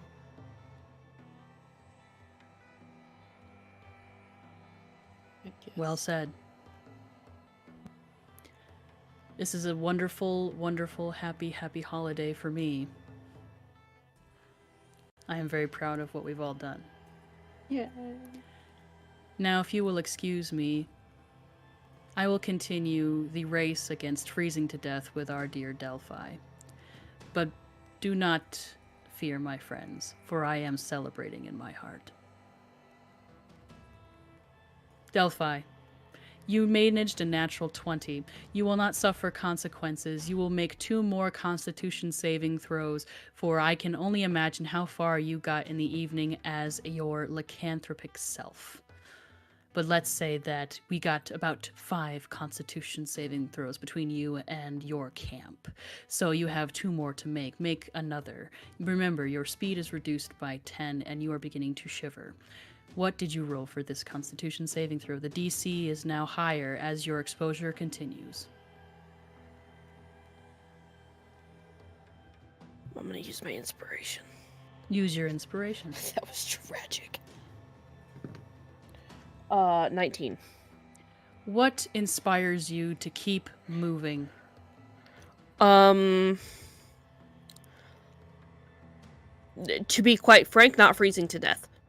It would be really nice if I didn't die out here, of all places. If I died of whatever this illness is, sure, but I am certainly not dying naked in the middle of the wilderness. 1 more Constitution saving throw, please. The DC is at its highest. Oh, son of a bitch. You also got your inspiration back, by the way. You have been given another inspiration. Thanks, Thank you, Ducklist. chat. You are being extremely helpful tonight. It's Yeah. uncharacteristic, but I don't hate it. I'm gonna burn that shit as fast as I just got it. That's what it's there for. I feel like a 4 was gonna make it. Dirty 20.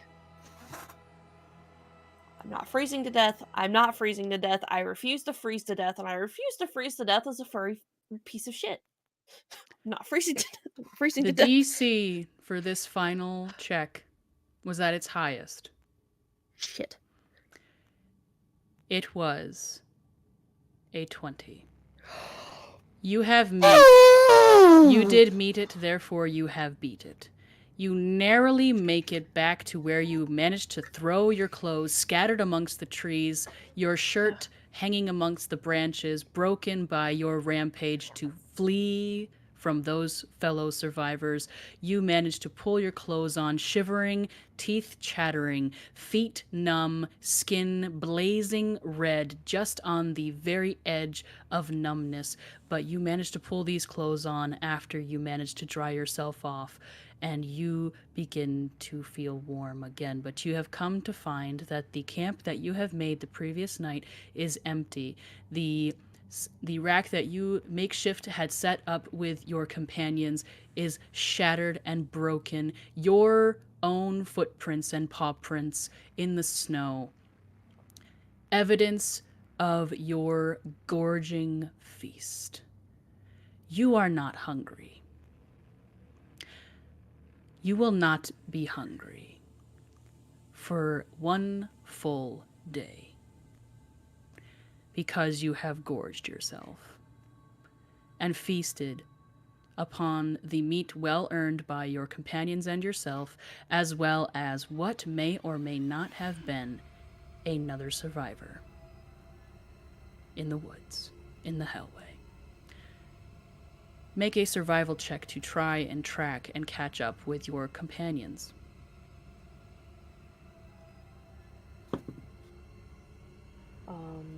It's a 19. 19. I think that is fair enough. Let us say that they are merely 45 minutes, maybe even an hour ahead of you.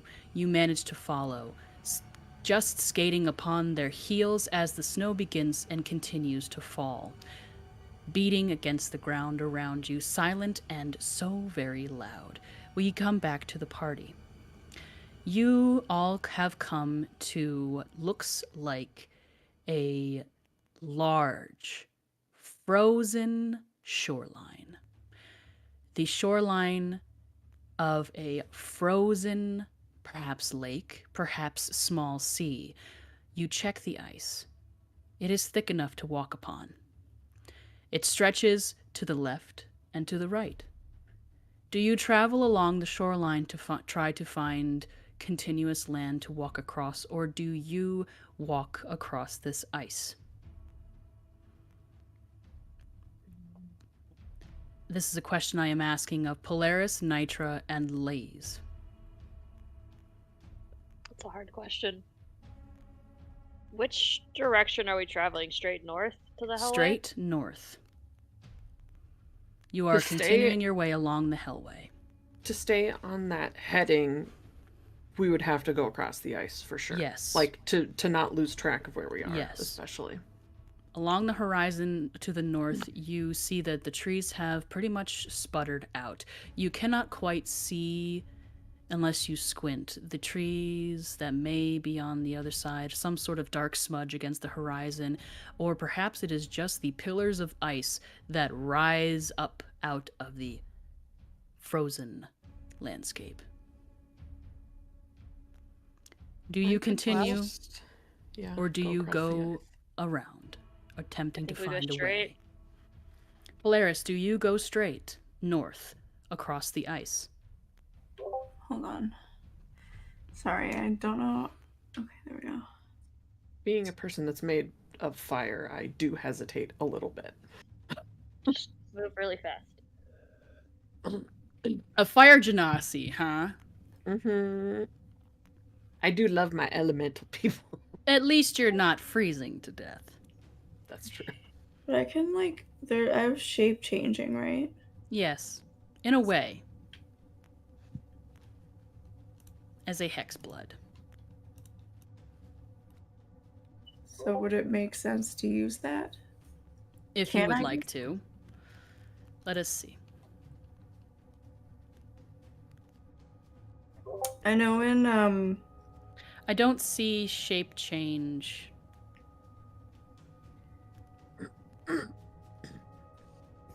Yeah, I think that was something that showed up in later levels. Oh, I can click it. Okay, wait.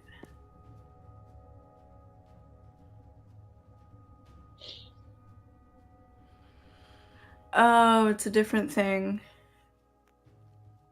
The like shape change is like the effect. It's not what the spell is. That's why. Mm.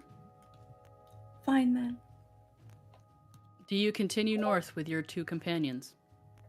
Yes. Very well. But we spread out. 6 feet. That's smart. Well, you don't want to put Yeah. you don't want to put a bunch of weight on the same piece of ice. On the ice, yeah. How many feet do you put between yourselves? I think 10 to 5 or 6 is 15. good. Oh, 15? 10 to but 15. can we see each other in the snow that far away? Just barely. Right. Yeah, I guess I still want to be able to see people, but I don't want to be next to people. You do No, have but I think rope. yeah. Oh, there you go. That's true. That's a good idea. Should we all hold some rope? Hold some rope, 10 feet apart. Yeah, and that way if one of us goes in, you can pull us out. Yeah. Okay, that's Good smart. call. Very And good we call. should be in like a V, yeah. a triangle. Because that way if like say one person falls on the end, we're not all getting pulled one way, and if the person falls in the middle, then there's still the anchor points. That is I a will good say point. that this conversation and preparations that you make to begin your travel across the ice possibly take you about 20 minutes. This gives a little bit more time for Delphi to catch up. Delphi, you are now only about, let's say, 20 minutes behind. You keep losing the trail, but you manage to find it here and there. You know the way. They know the way. You just have to catch up. You begin trekking across this ice. Walking along. Make a survival check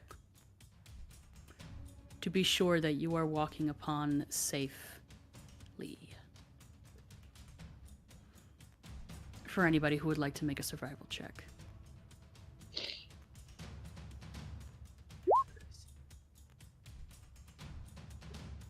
$18. 18. 8. 8. 13. 13. Very well. Have you tied this rope to around your waists, or are you simply holding it between all of yourselves? I thought we were holding it, right? Holding it. Yeah. I might Who's like at the- wrap it around my wrist, but not like tying it or anything. Very well. Just Who's at the loops. front of the triangle? Who's the strongest? Very well. You are at the front I'm of the not the triangle, strongest, Nitra. but I'll be in the front. Yeah. Who's in the bottom left? I'll be in the left.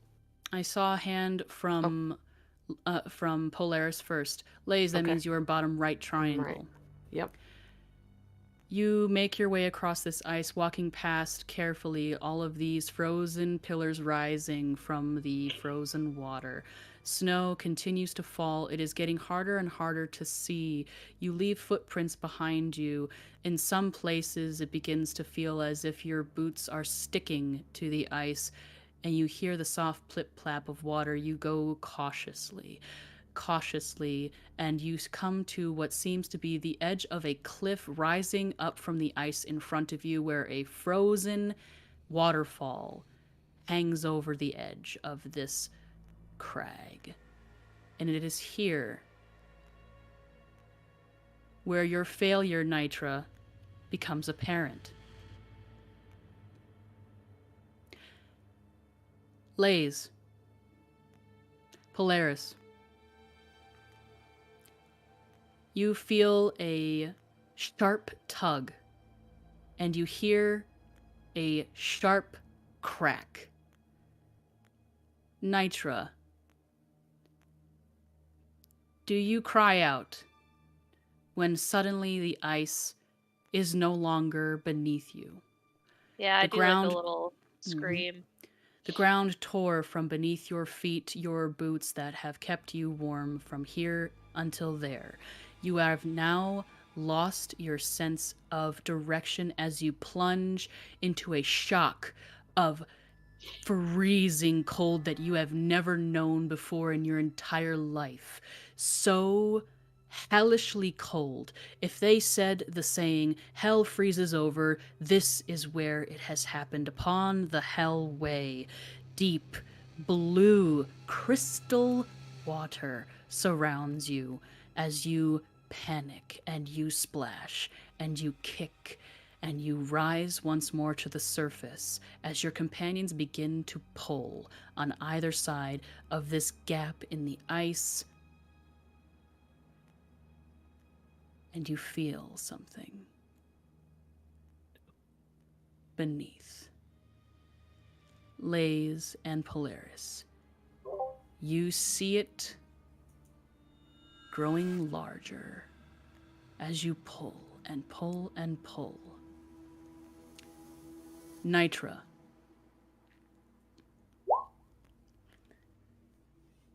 you feel a sharp numbness throughout your body from this shock of cold, of ice.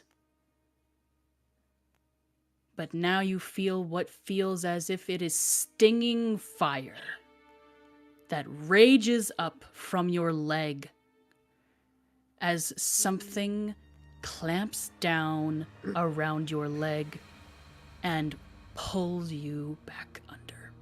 Fuck. We are going to roll initiative, friends. Please Do I have pull up any roll 20. disadvantage?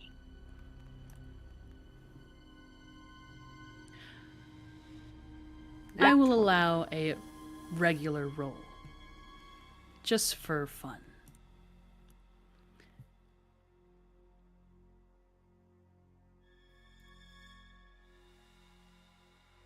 Is there a map on D20? Roll 20, I mean? Because I don't see There will anything. be indeed a map on roll 20. I am going to pull the players over to this map right now. Yeah, there it goes. Oh, oh, Oh, no, that shoot. looks scary as fuck. Oh boy. Those killer whales have legs? I think they have arms and they're eating legs. Oh, good lord. Oh, there's a wall. Okay, it's a walrus. I mean, oh, they have arms and. Oh, god. Yeah, they're quadrupedals. Good luck. You guys are gonna do great. I'm going to put you at the what is essentially the southmost facing area, Delphi. Sounds like a deal. Yes.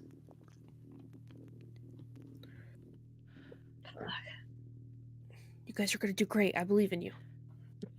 From all of you, I require now your initiatives. I will start with Nitra. What did you roll for this initiative? I mean, it makes sense. I rolled a 7. A 7. Polaris, what did you roll for this initiative? A 4. Lays, what did you roll for this initiative? 19. I will make a roll for these creatures.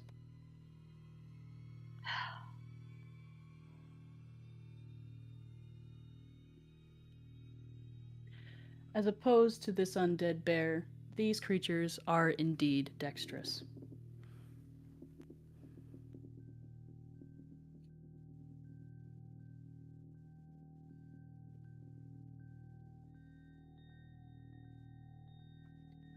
Do they like Lays. to smash? Sorry? Do these creatures like to smash yachts? It sure looks like it. Oh, you know it, baby. They do it better. Somehow. Seems like they would. Just can for the I... sake of simplicity, I am going to place one directly behind you. Okay. As it is not you, not you, Lays, Nitra, because your leg, starting from just above your knee, is in its mouth, but you have yet to see what is below.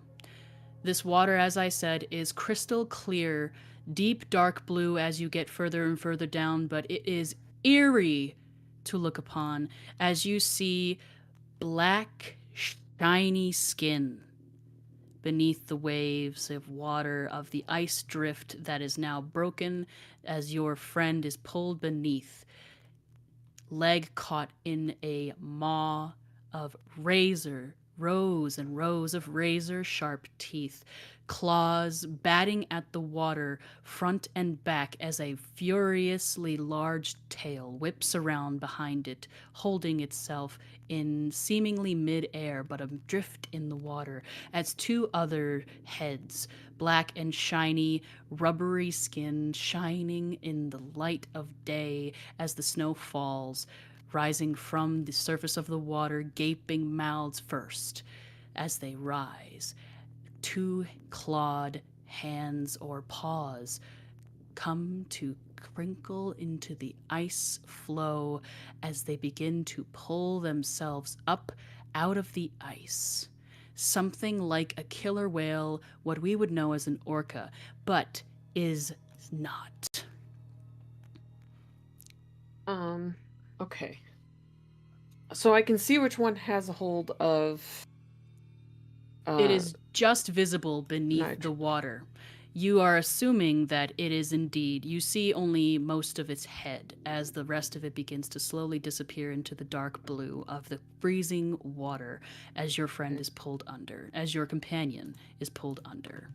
And I can see the other two as well. This one is climbing out onto the ice, and the other one is on the other side of the broken ice, climbing out as well. Okay. It is your turn, Lays. I am going to do a twinned spell of Chill Touch. Chill Touch. So use a sorcery point to twin it. And I am going to try to hit the two closest to me. The one below the water and the one in front of you? Yeah. Very well, roll, please. I assume... I don't know that much about hold on a second. I think I have to roll separately for each. To target a second creature with the same spell. Yeah, I think I just roll to hit each. Very well, it's roll to one. hit. I think it's one for both. Oh, I is think it? it Okay. automatically hits both. The way it's Automatically worded, right? hits Read both? it again. That's a 17 for that. Twinned spell just says you can spend when you cast a spell that targets only one creature and doesn't have a range of self, you can spend a number of sorcery points equal to the spell's level, 1 if it's a cantrip, to target a second creature in range with the same spell. With the same spell, so I think it's you Yeah. get to target 2 people with 1 hit. I think. Yeah. Is this a roll to hit? Yeah. Very well, and you rolled a 17. Mm-hmm. That hits. Please roll damage. Okay. Whoops, that's not the right thing. That's 9 necrotic damage. 9 necrotic damage to both. And they can't regain hit points until the start of their next turn. Very well.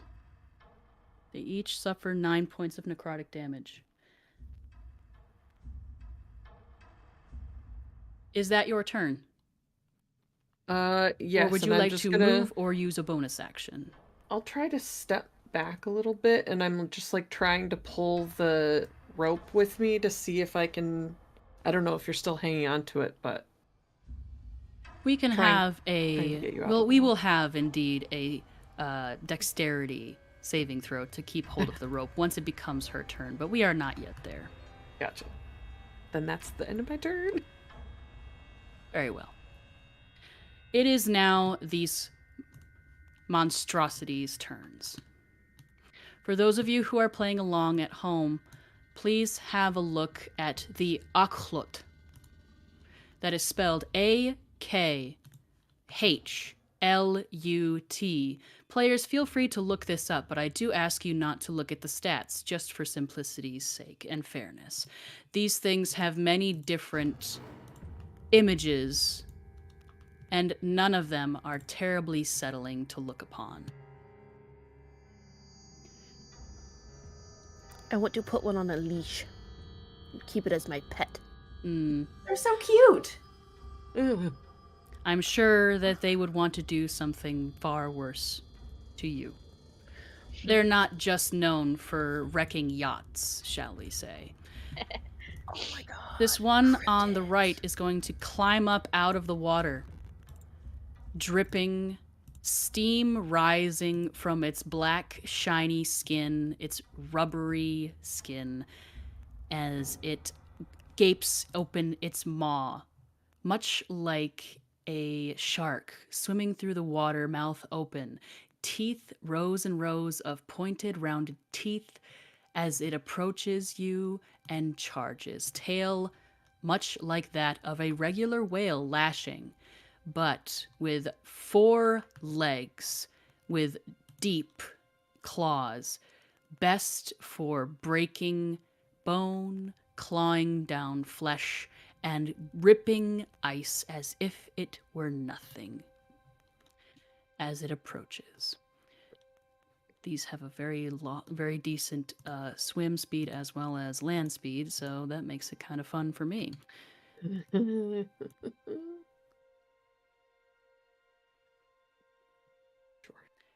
Very well. Oops, I rolled a 6, not a 4 on the initiative. Doesn't matter. That's okay. This one will roll to hit you. I am not rolling terribly well, I will say that. Yes, I do know that you cast Mage... was that No, yesterday? that was yesterday, so yes, that's true. I don't have it on. This is not a terribly good roll. I'm going to assume that 8 does not hit. No. Indeed. Just misses. Just misses. Lovely. As it attempts to bite you. It will make one more attack with a outreaching claw. Does a 14 hit your armor class? Sure does.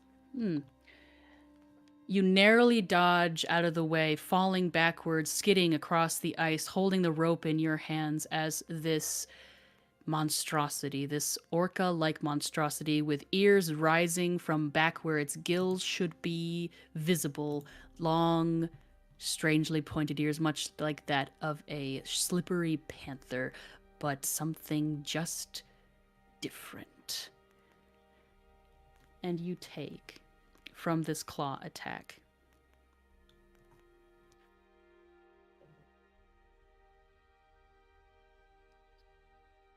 You take 13 slashing damage as this thing scratches at you and slashes at you. The other Enclut will rise from the water and attempt to slash at you, Polaris.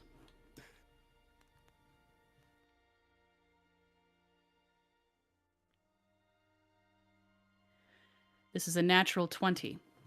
And I'm assuming that it hits your Silvery armor barbs. class. Silvery barbs. Please explain. It's a level 1 spell reaction. When a creature I can see within 60 feet succeeds on an attack roll, ability check, or saving throw, I can magically distract the creature and turn its momentary uncertainty into encouragement for another creature. They must re-roll the d20 and use the lower roll, and then I can give someone else advantage. Very interesting. Who will you give advantage? To Polaris. To Polaris. Polaris, you'll have advantage on your next either attack or saving throw. I will re-roll this d20.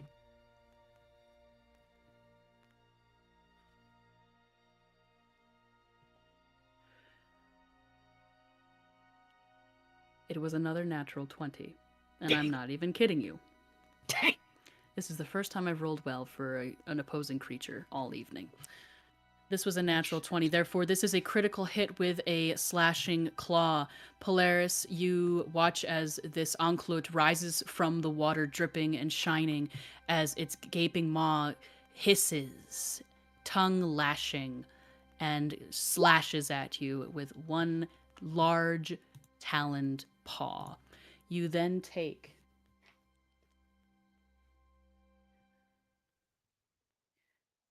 I can do math. You take 10 slashing damage. It will now attempt to bite at you. 17 hit your armor class, Polaris. Does a 17 meet your armor class?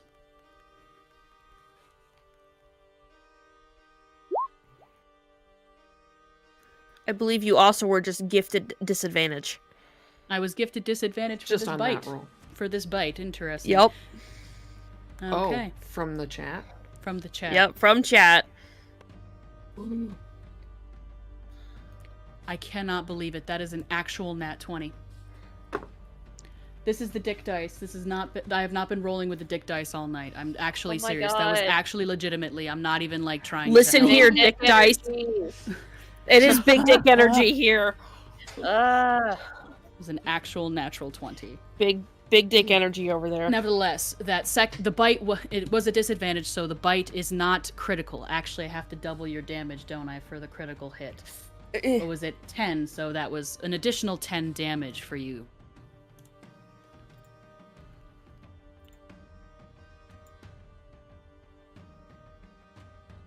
So now I will roll for this bite attack.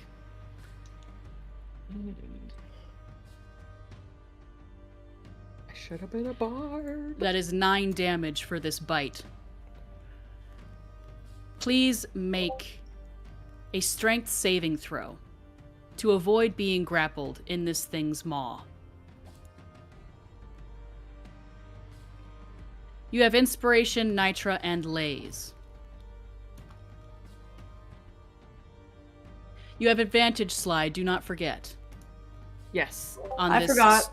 strength saving throw. So roll and take the better of the two, please. 12. Nope, 14.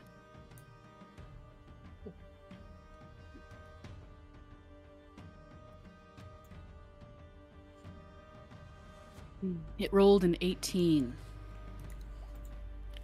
You are now grappled. Your torso... Well, let's not say torso. Your torso has taken a large slash from this creature as it darts forward from the ice and clamps its maw around your arm and shoulder, sinking deeply into your tender flesh, ripping through hide of your clothing and fur. Stinging, hellish pain. And now it is the following Ankhlut's turn. It is going to attempt to swallow you, Nitra. Oh, shit. You are considered a medium target, are you not? Since you are still above 3 Yeah. feet tall. I think so. This is going to be a simple attack to attempt to swallow.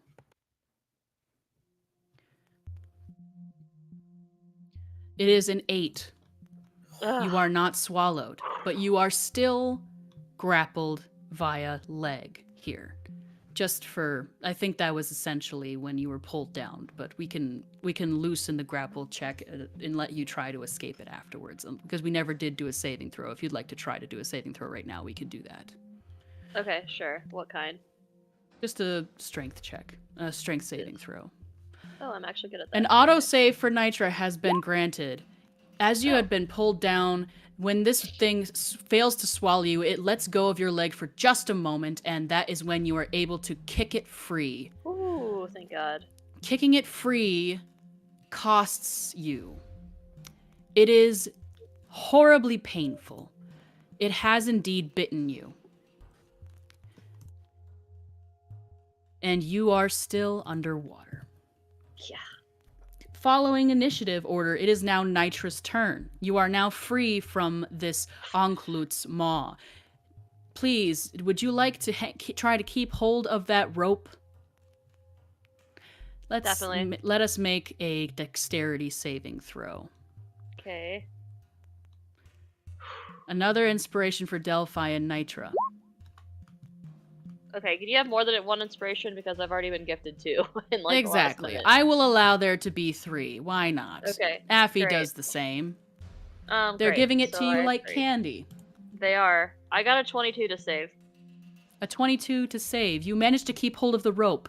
That was that we won't count that as a part of your current turn. Let's say that it was something that happened. It's probably something that helped you avoid being swallowed just now and freed from the grapple. What do? You are roughly 10 feet below the surface of the water. You can see fairly clearly as this is cool, fresh, freezing glacier water. How far away is the occult from me? The Oh, Enclut just is in melee range of you. You are 10 feet below the surface. Before I get pulled up to the surface, I want to strike down with my good leg onto its head. Make an attack roll. At disadvantage. Oh. In the meantime, I have taken 1 step forward in 6 seconds. Mm-hmm. Okay, I'm gonna use an inspiration. So do I just reroll 1 dice? Please do. then? Please do. Okay, great. If you would like, and now I will say, you have quite a bit of inspiration, Delphi, which if you were willing to spend all of it, I will let you enter combat the round after the following. Or actually, end of the next round. And then you can enter initiative. Oh, Sure. Delphi? Very well. You now have no inspiration, Delphi. You will For now. enter at the end of the following round. We are nearly through the first round. Nitra, what was your throw? Your unarmed strike. With my inspiration, I got a 24. Excellent. That is a hit. Roll for damage, please. Thank God. You gain 2d10 HP. You have yet to officially take damage. Actually, I should have rolled for that, shouldn't have I? Give me one moment. Yeah. I'm going to give you some Okay. leg damage. I caused it 7 damage in the face. So you have 7 damage. You caused it. Grand. You from that initial bite, you have lost 10 hit points. Based off of the cold, you have lost 3 hit points based on the freezing damage. Okay. So you can now roll that 2d10 HP to regain from chat. Thank you, chat. Delphi, you now have 1 inspiration. I am awed at the involvement of chat this evening. Never have they ever been so determined to save some of my players. Apparently, I have gotten under their skin. Was it 2d10? 2d10 HP to regain immediately. Okay. And I would like you to come up with a narrative reason as to what causes you to regain this HP. I'll be right back. I just broke one of my nails off. That's okay. Ouch. Take your time. Yeah, I am dragged under the water, freezing, terrified, panicking. My leg is in this creature's mouth. I kick its face off of my leg. I'm starting to get pulled to the surface. Mm-hmm. And just the sheer, adrenaline of, being rescued and knowing that I'm probably not going to drown kind of gives me a little bit of extra warmth and a little extra boost. So I get some HP back, and I'm almost at full health again. Something of a feeling of togetherness, perhaps. A reliance upon another. Something that you have yet to feel, that you have not felt in quite some time since this affliction overtook the continent. Is that the last of your turn? After this smack to its nasty little face. Its cute little pooky face. So, since I'm waiting for... Oh, no, I can actually stun it. I'm gonna, Will you spend a key point? That. I will, of course. So I stun it. It has to make a Constitution saving throw of 13. At the end of my next turn. At the end of your next turn, it makes a Constitution saving throw? Correct. Very well. So not right now. It is currently stunned. Good. And now I'm done. Now you are done. It is Polaris's turn, but we will hold in combat for her since she has just had to step away for a moment. Oh wait, no, here she is. Do you got a boo-boo? Are you okay? Polaris, it's your turn. I broke one of my claws. Oh no. no. And, like, Ouchies. tape it back Would down. you like to try and break the would you like to try and break a grapple? Sure. Got a second wind also. Hold on a sec, guys. I'm just trying to tape this nail back down. They're acrylics. They're not like my real nails, but it still hurts though. Yeah, it hurts. Okay, I'm good. Make a strength saving throw, Sly. Polaris. Polaris. Hello? Pull What up am I- D&D Beyond. Yeah. Wait, what? What is happening? There we go. Okay, what am I doing? You are making a strength saving throw. Or a strength check. Excuse me, this is an opposed strength check. So not... To free your body, to free your torso from the swallowing maw. Wait, okay, so not the saving throw? No, strength check. Like just the... Straight up strength check, just right underneath your strength ability modifier. Click on that. That just opened something. Click on your strength modifier. I got a 5. You got a 5. You remain grappled. But you can attack. You just cannot move.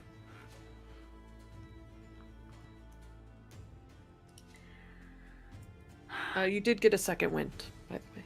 What does that mean? It means that you have healing. get some healing. From Artemis. I believe it's 2d10. Mm-hmm. Do I do that first? I can do that for you if you'd like. Okay. Okay, sorry guys. I'm a little sleepy. You regain 3 hit points. Noise. Cedar. It was it was Ryan's dice. It was Canadian dice. That's our sponsor for tonight. Okay, so I'm at 26 that I lost, I guess. Because I had 41. And then you took 29. A lot. 29, yeah. So now I'm at 26 41 damage. minus 29. So 41 minus 29 11. is 12, and then you regain 3. So you're at 15. Oh my god, what is that? You're at 15 hit points. Girl math. Mm-hmm. Would you like to attack? There we go. Jesus Christ. Sorry guys, I'm struggling. You're about this far inside of this enclosure. For those of you at home listening, I am demonstrating by holding up my arm and placing my hand against my collarbone just to the left of where my neck meets my body. So mostly my armpit and my whole shoulder. Would you like to attack this enclosure? Or attempt to keep hold of the rope to continue pulling your companion back to the surface? I'm gonna keep holding the rope. You're going to keep holding the rope, but are you going to pull it? Yes. That will be your action. Make a strength check. With your one arm. Should that be disadvantage? Well, I got a 16, No. so probably. I'll allow it. Okay. You rise 5 feet, Nitra. You are now 5 feet from the surface. We're back to the top of initiative. It is Laze's turn. You can either attack. You did not spend an action to pull the rope this last turn, but it will. It will cost an action. But you did move. Yes. Well, at the moment, I still want to hang on to the rope. Yes, of course. I won't make you keep hold of the rope for now because there's nothing opposing you Yeah. regarding the rope. You know what? I'm actually going to use some of these spell slots. I'm going to cast Dragon's Breath on myself as a bonus action. Very well. And I'm going to make it acid. Because there's not a lot of things that can hold up against acid, theoretically. Okay. And these things seem like creatures, even though they're not like undead or whatever. They're monstrosities. Yeah. So yeah, and then we'll do bonus action, cast it on myself. Action, use an action to exhale energy of the chosen type in a 15-foot cone. Each creature in that area must make a dexterity saving throw. I'm assuming that you are going to attempt to engulf the encloute that is right up in your face. Yeah. Roll for damage. Or do they have to make any saving throws or anything like that? Dex save. They take half on a save. Okay.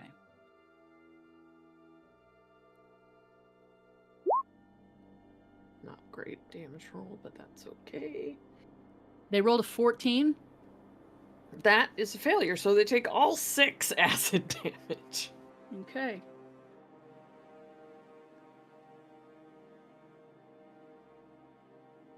Is that your turn? Yep. That's it. I can't move. I think it still had me or bit me or something. It's in melee with you. Oh, okay. I don't think that you were being swallowed. No. I don't think that I think I failed hit in me maintaining once. a grapple. I think it slashed you. Okay. Yes. So it didn't bite you. But now it's its turn. It's going to attempt to slash and then bite you. Great. Why didn't I do mage armor? Does a 13... Wait, hang on. That's a +5 to hit. Does a 15 meet your armor class or beat it? Yep.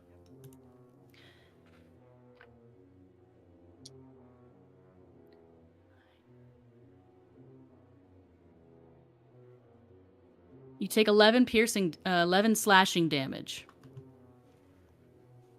As it raises a paw to claw. It will now attempt to lunge forward and, oh boy, bite you. 24 to hit. Uh-huh. Lowest damage. You got lucky. 5 piercing damage as it bites you. You are now going to attempt to be grappled, so please make a grapple check, please. Okay. Strength check? Yep. Oh, Opposed perfect. strength checks. Perfect. -2, so 6! You are now grappled. Let me... Lays, you get a second first wind. of all, Please too. gain 2d10 hit points. Hang on, I gotta make a couple con saves for this spell. Saves. I lose the dragon's breath. Yeah. You got to actually, use I'm it, at gonna least. I'm gonna use an inspiration. Too. Yeah, y'all have a lot of inspiration. Great. Wonderful. You are now grappled. should You please roll your 2d10 hit points. Polaris, you are in this thing's mouth. It is going to attempt to swallow you. Will begin to swallow you.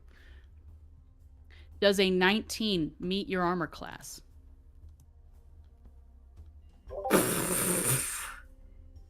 Yeah.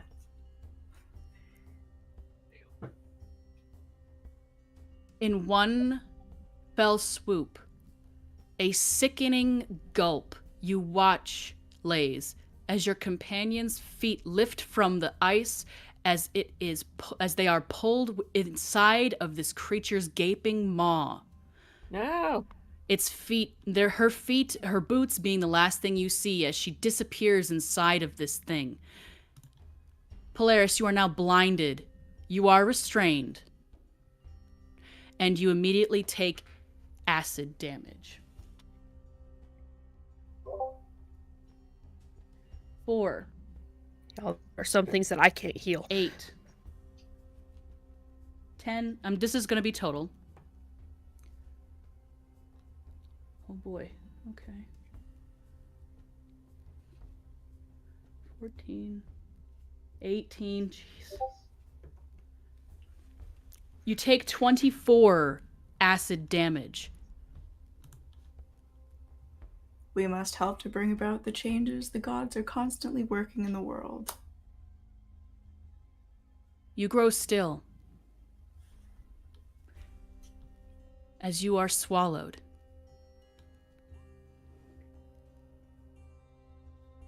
A second wind has been given to you. They just don't want to let you die.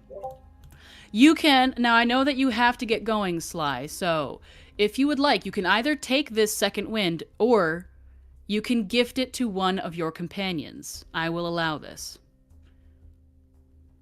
Since I know you are that you need to get going soon. I'll take the second wind, but if I die again, y'all, let me die. I'm following the will of the gods. I believe that would be 2d10. Would you like to roll it this time, or would you like me to roll it? 2d10, please.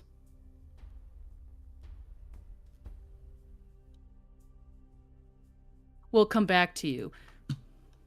Nitra, you're in the water.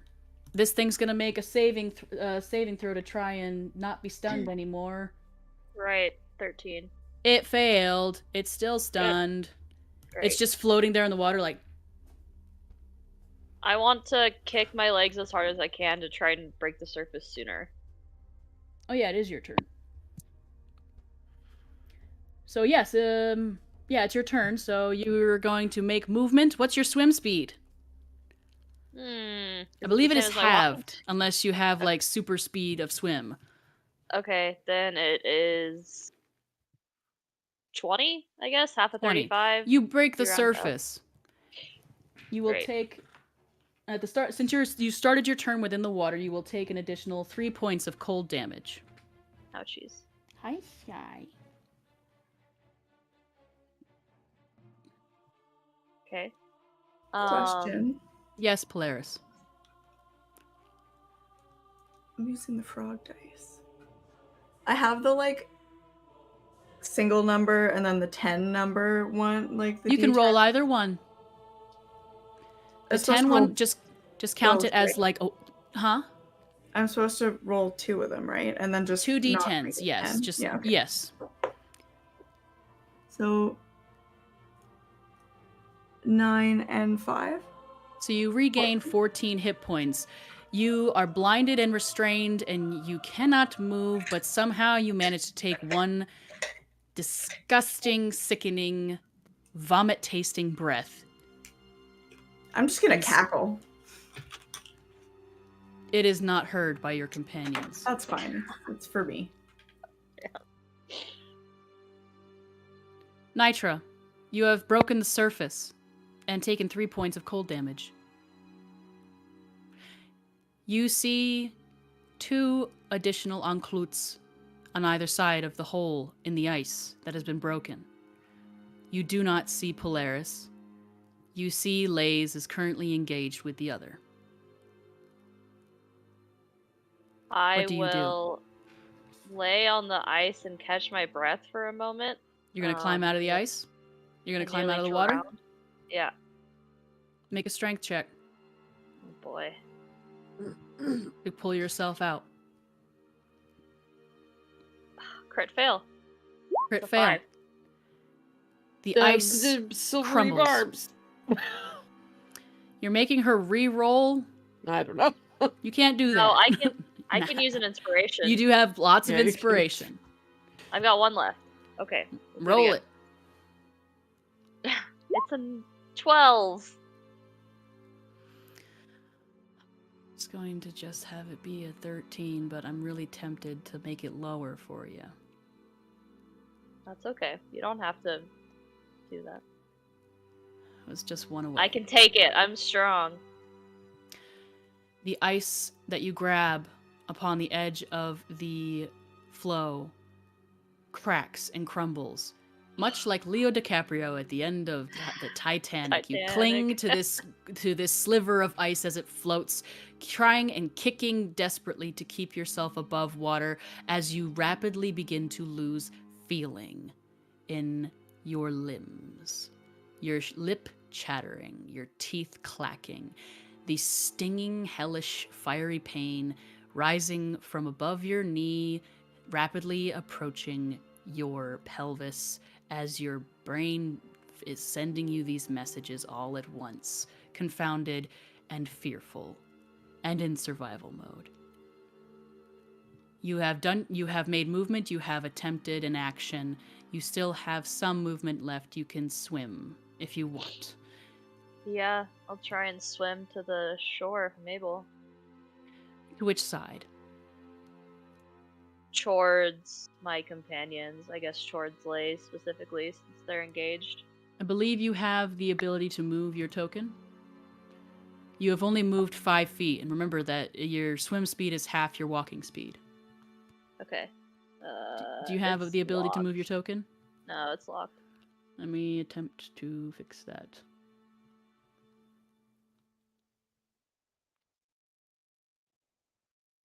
I don't know why it wasn't allowing you to do this. Save settings. Give it a shot. There it goes. Okay. So I can get right to the edge. Yep. You are at the edge. You are still in the water. Your turn ends. Polaris, you are blinded and restrained. You have been swallowed. Yummy. What do you do?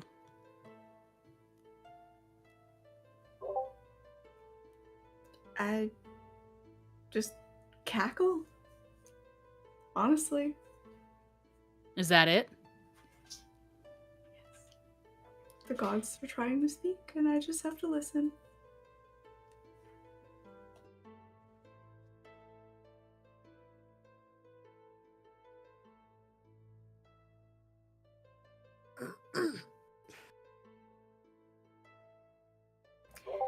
You Are we take still- 8. Sorry. Oh, sorry. Go ahead. Are we still hanging on to the rope? Did you hold on to the rope as you were swallowed by this thing? Yeah, I never let go. I guess make a sleight of hand or a dex check to try and maintain hold on the rope as you're being swallowed. Yeah, I never let it go. Okay. An 18. An 18. You managed to hold on to the rope. You are restrained and you are blinded and you are cackling and you take 8 acid damage. Please mark that. What was that?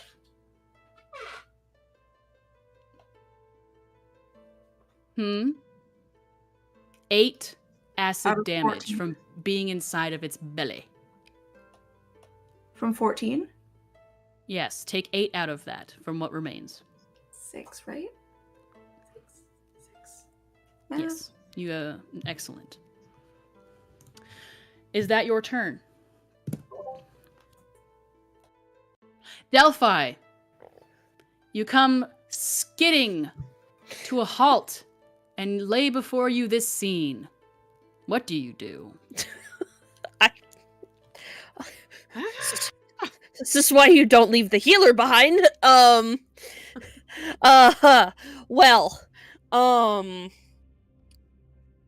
I guess first things first, who looks like shit the worst? Obviously, one of you has been swallowed, but this doesn't... One if of I can't see you, this is doesn't in help. the water. I will say, Nitra, you see perhaps a mirage, perhaps a trick of the mind, but Delphi comes skidding to a halt on the ice in front, just roughly 5, 10, 15, 20, 25, 30, 35, 40 feet from you, as you cling to the edge of the ice. Oh, We hey! left you behind. Well, Where you did did. come from? The forest, but that's another story. We'll get back to that. You, my friend, look like shit. I've seen better days. I'm actually not doing that bad, to be honest, but yeah. Let's Other than see. being stuck in the water. Well, I can't help with that, but Ow! Look in its mouth. You're like, Yeah. ah! It's I like cannot. shaking its head. Eh. Welcome back. Uh, well, let's see.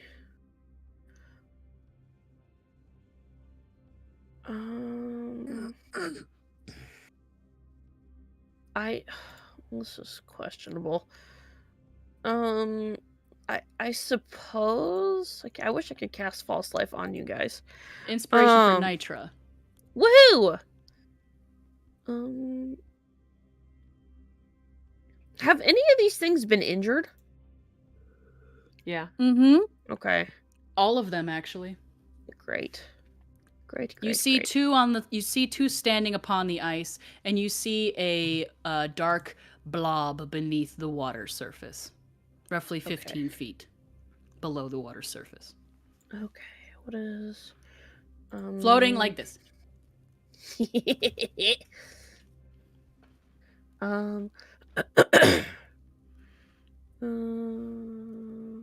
Stinky kitty. Well, this is all very questionable right now. I suppose we'll I really am out of range for everything.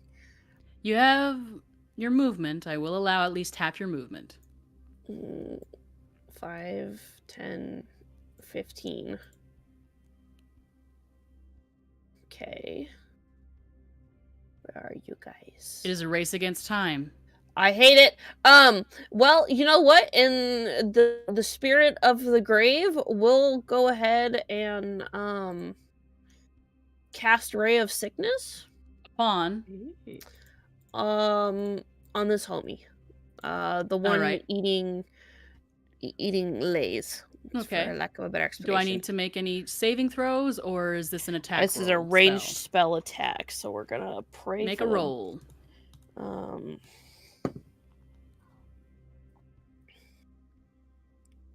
Does a 23 hit? Yes. Okay. You are going to take 12 points of poison damage, and I need you to make me a Constitution saving throw. One moment, please. Thank you. You said a Constitution saving throw. Yes. Unsurprisingly, these guys are pretty constitutional. Damn it. Before you roll 15. Cedar, disadvantage. All right, well, 15 on the first roll. And freaking natural 20 on the second roll. Okay, well, 15 to save. Well, meets it beats it, so you are not poisoned. Okay. But you do take those 12 points of poison damage. Does not look great. Not terribly happy about it. About what's happening right now. Bonus action. What does it look like? Does it smell? Yeah, it probably does smell a little bit like a corpse. A black cloud reminiscent of the stench rising from the heated summer rays of a decaying corpse. Yeah, buddy. It nestles upon the body of this shining encloute, much like flies to a corpse. It clicks. Gross. It clicks and sings, its mouth still full. Oh. Well, Sings that's much like an orca with the roar of a lion. odd. But I do not have a bonus action. I'm out of movement, so. Very well. Lays, we are back to you. Okay. If you would like, you can make a strength check to break the grapple. I mean, the odds of that happening are so low. You can attack. You just can't move. I am going to...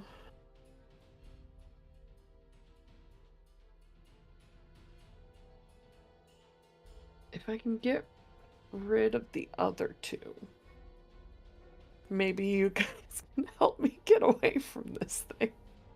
Sure, go for it. I'm going to look. You know what? Actually, I'm going to. Nitro's right after these things, right? After you. Um. Time is ticking. Okay. I'm just gonna cast fireballs somewhere in between these two on the left. Holy shit. You're going to cast fireball in the Under water. ice, basically. In the water. Yep. Okay. Magic, baby. The freezing Space cold above the water. All right. I guess roll. Do I have to make a dexterity check for these two things? Dex save. The one on the bottom, the one in the water automatically fails because it is still stunned. The one on the ice, however, you said a what roll? Dex save 16.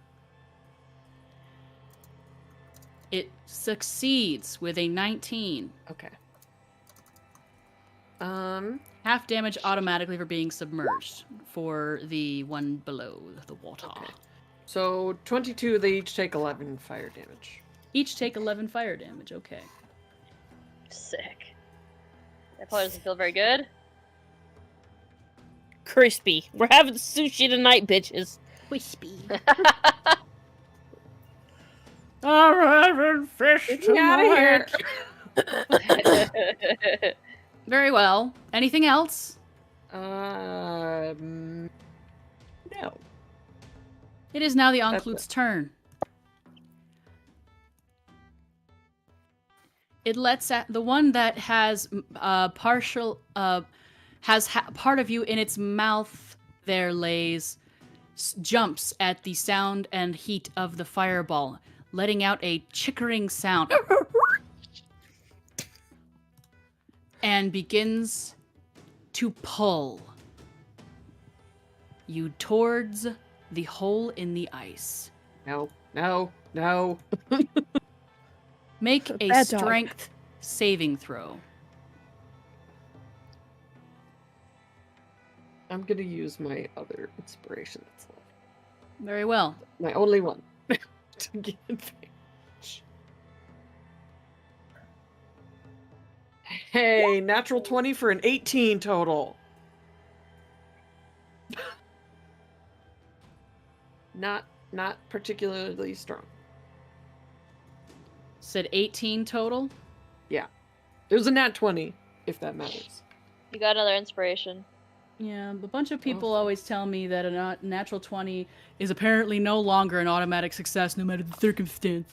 Because I'm like looking here, I'm like, okay, well, 19 plus Depends on 3, the so DM. 22.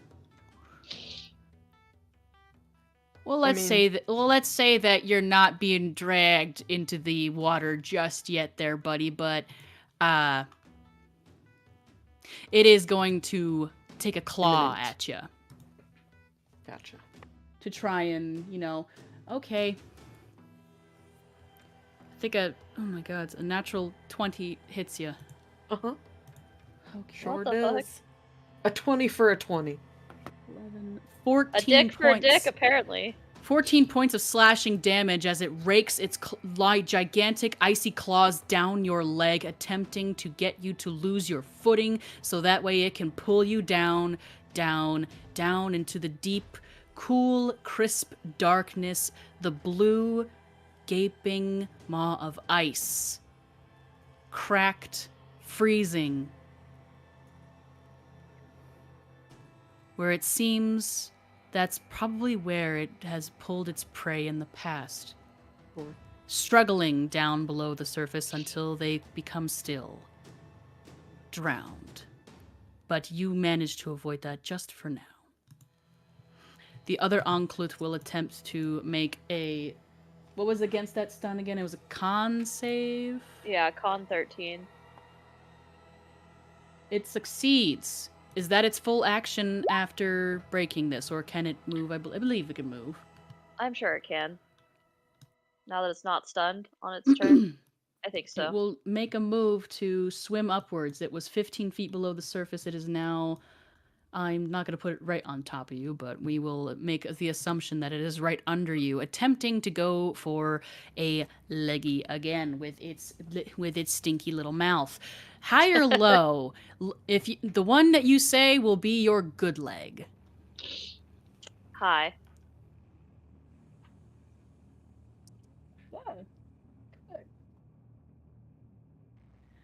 Okay. It goes for the good leg. I will roll for Silvery this bite. barbs to give it a disadvantage. Okay, silvery barbs for a disadvantage. I need you to be able to get out of the water. So I had a dirty 20 I know. for the first hit. I know, I'm trying. And a So 12 for the disadvantage. Does 12 meet or beat your armor class? It does not. Okay. And I'm giving you advantage. You kick your little leggies. Thank Kick your little leggies. Seeing this shiny black form once more coming towards you from beneath the water, and you hear it muffled, clicking, laughing, as if this were some sort of a fun game. Oh my god. Oh, they're Because playing with their food. orcas Am I are wont to cackling? do that.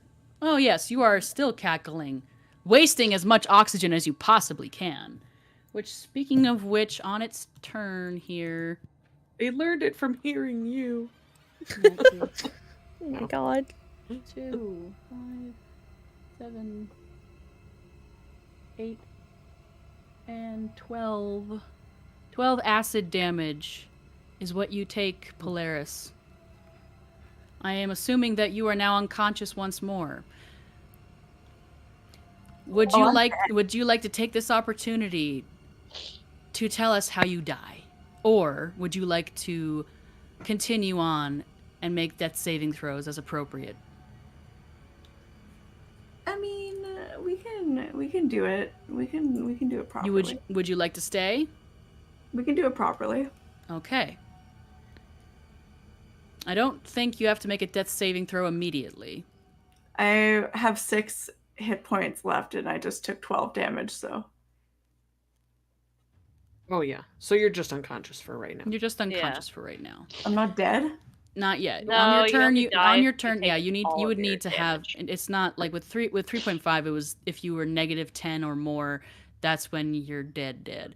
With 5e, it's a little more complicated. Well, damn. You have to fail death saving throws. But if you automatically took a damage equal to your hit points when you're at full health, then that's where it gets a little tricky. It'll be your turn soon, and you will make your first death saving throw. Until then, it is now Nitra's turn. Okay, so How are we feeling, by the way, everybody? It is now midnight o'clock Eastern Standard Time. Okay. I'm good. I'm anxious, so I got a bunch of energy. Are we feeling it? Or are we going? Yeah. Would we like to continue? Art stops feeling it now, Mr. Crab. What about you, Lore? I live in the Midwest, so it's only 11 o'clock here. Very well. Is everybody 10 keen o'clock to for keep me. going? Yeah. I'm good. Very well. Please, Nitra, it is your turn. So is there a clute trying Right to below drag you. Yes. trying to drag Lays into the water too? Yes. Near me? It is 5. It's on the map. It is roughly 5 Right. feet between you and it. You are still in the water. In fact, that reminds me. Please take 2 cold damage. Okay. But that Occlute is on land, it looks like. Yes. Okay. So that's not what I was thinking. Fuck. I take a deep breath and I look at Lays and I'm like, and I just dive headfirst onto the Occlute below me and just start wailing on it. Interesting. So I'll do Roll. an unarmed strike first, and then I'll definitely flurry of blows it while I'm at it. So let's get this one out of the way. Roll your attacks. Yes, 16 to hit. That hits. And your next hit? First one was 5 damage. Sorry, I did out of order. That's okay. Second flurry of blows is a 23. That hits. That damage is 5. Last flurry of blows Mm-hmm. is 14. Meets it beats. Sick. Okay, 5 damage again. Okay. And then, if I'm able, let's Do you get see. 2 strikes at level 5 as a monk?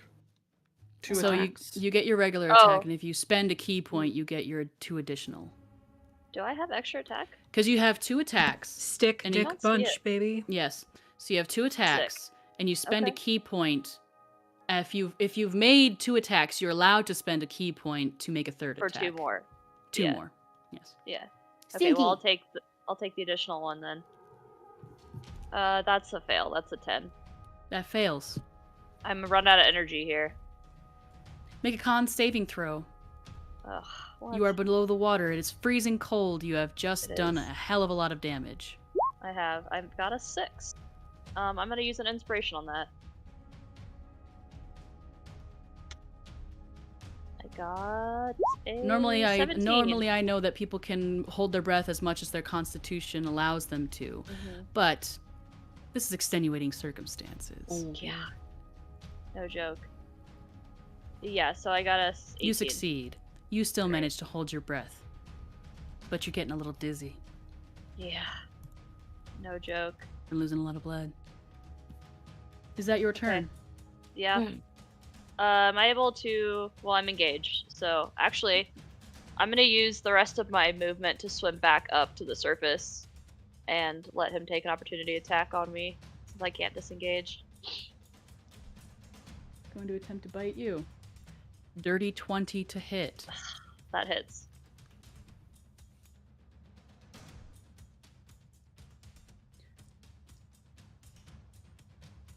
I'll make an executive decision that it's against your injured leg. Great. Who needs it? 9 points of piercing damage as it clamps down once more on your leg, this time around above your thigh, just above where it previously had bitten, around your thigh. Ouch. Okay. I suppose we should make a quick strength check, otherwise you will be grappled. Nat Here 20. comes another something from chat. Second wind for Nitra, 2d10 hit points. Thank may you. repeat. I got You a said nat you had a 20 on 10? that save. No, Sorry? nat 20. A nat Holy 20 crap. on that save. You are not Yeah. grappled. Great. It's like, excellent. Polaris, please make a death saving throw.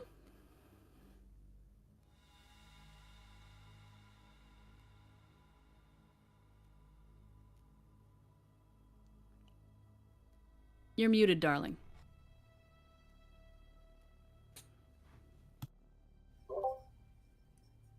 Always. How do I do that? Just a regular old D20. Just a D20? I don't have to do anything else? Mm-mm. Yep.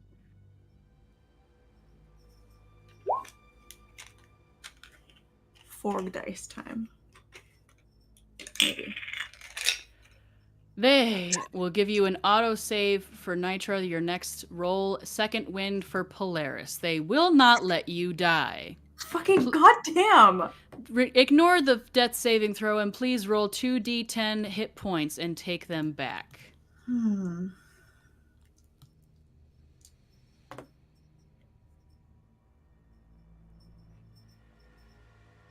One and 0? Oh, that's a 10. That's a 10. You gain 11 hit points back. You are conscious again. You are restrained. So your speed is 0. You have there is advantage against attacks against you, and your attack rolls have disadvantage. But you are able to make attacks if you wish. Y'all just don't want to let me do what I gotta do. We can go with story's sake if you would like, because I know that you have business to tend to. It's just a greasy cat. It's fine. It's Friday night. Okay. Second win for Lays. Thank you. So what? And wait, do I still get to do something?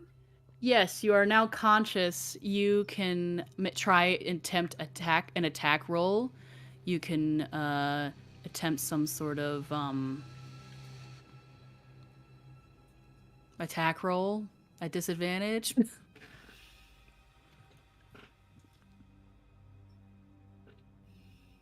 I don't know.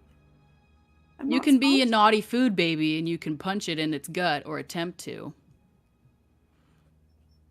But I'm just trying to do what the gods want. You can if you want. You can succumb to it if you want.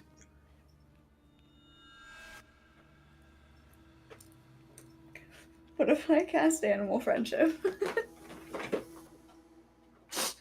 On the one that's currently consuming. Do it. Let's do it. Does it have to Do be a it. certain kind of beast? It's a monstrosity. I think it has to be a beast, not a yeah. I think it has Yeah. to be a beast. That would have been hilarious. Oh Fine. no, I ate my best friend. I think it should have been fine for the story, but it's fine. I will say, you did say you managed to keep a hold of the rope. I did. So there is a possibility that your compatriots could pull you out if they try hard enough, but who knows? Oh my god.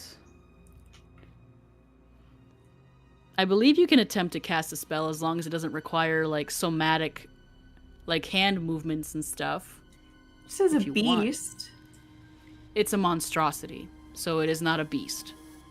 Oh, it must see and hear you. Yes. So it wouldn't work anyway. It's like hearing your heartbeat from inside your skull, like when you're laying on your pillow. Ew. It can't see you. Wait, hold on. What is You're all a this? bunch of Mr. Never Dies over here. You're welcome, Affy. Time's ticking. I'm trying to think of something. Well, while you're thinking, I'm gonna roll your acid damage. Okay. Gods, how long does it take to digest somebody? Honestly. 5, 8, 10 acid damage, please. So I have 1 left. Mm-hmm. Let me...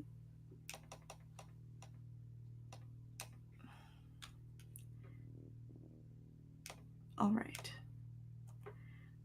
I'm just gonna wait. Okay. That's fine. Delphi, you're up. Okay.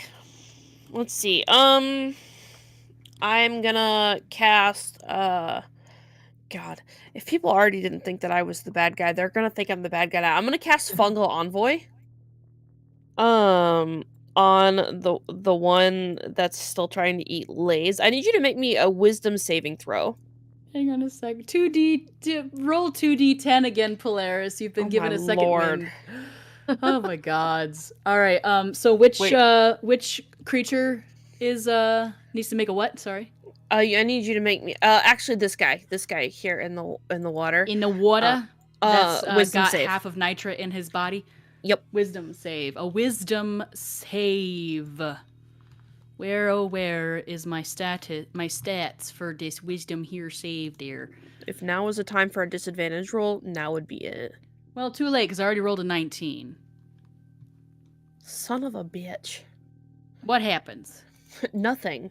What do you mean nothing? Nothing. You pass because you're not charmed. Oh. I needed you to be charmed, but that actually works in my favor because now people aren't gonna think that I'm the bad guy. What's it look like? Um, Fungal Envoy does like... Fuck off. Fungal Envoy, well, the target is charmed in this way. Essentially, you become charmed by me for the duration of the spell. It's a minute long, but black ooze drips from every orifice. Of the creature or of you? Of the creature. It's basically Crown of Madness that yeah. Alyssa Yeah. and I Lovely reskinned for lovely her Polaris. main Lovely. card game. Yeah, so, Okay, yeah. second win to Nitra or Lays, whoever needs it most. My lord, you guys are ridiculous. But I don't have a bonus action, nor do I need How you to doing, use my ladies? movement, so have at it. Yeah, it's your turn. That's it. Lays, Blaze, you're you do that second wind or what? I'm at 21 out of I'm at 37. 29 out of 38, so it's like basically the same. about the just same. roll 2d10 then, Lays. Just take it. I'm Okay, making an just take it. executive That's fine. decision. That's fine. Skin fence. Oh, Gods. 3 whole points. We. Okay. And it's my turn. Yep, Cool. you are still grappled. You cannot move, but you can attempt to either break the grapple or make a spell, whatever, so on. I'm gonna twin firebolt the one that's holding on to me and the one that's across the way that's not in the water. Sure. Please roll. 19 plus stuff. 27. Yes, that hits. Please roll damage. Come on. Roll it. Why won't you roll it? 13 fire damage.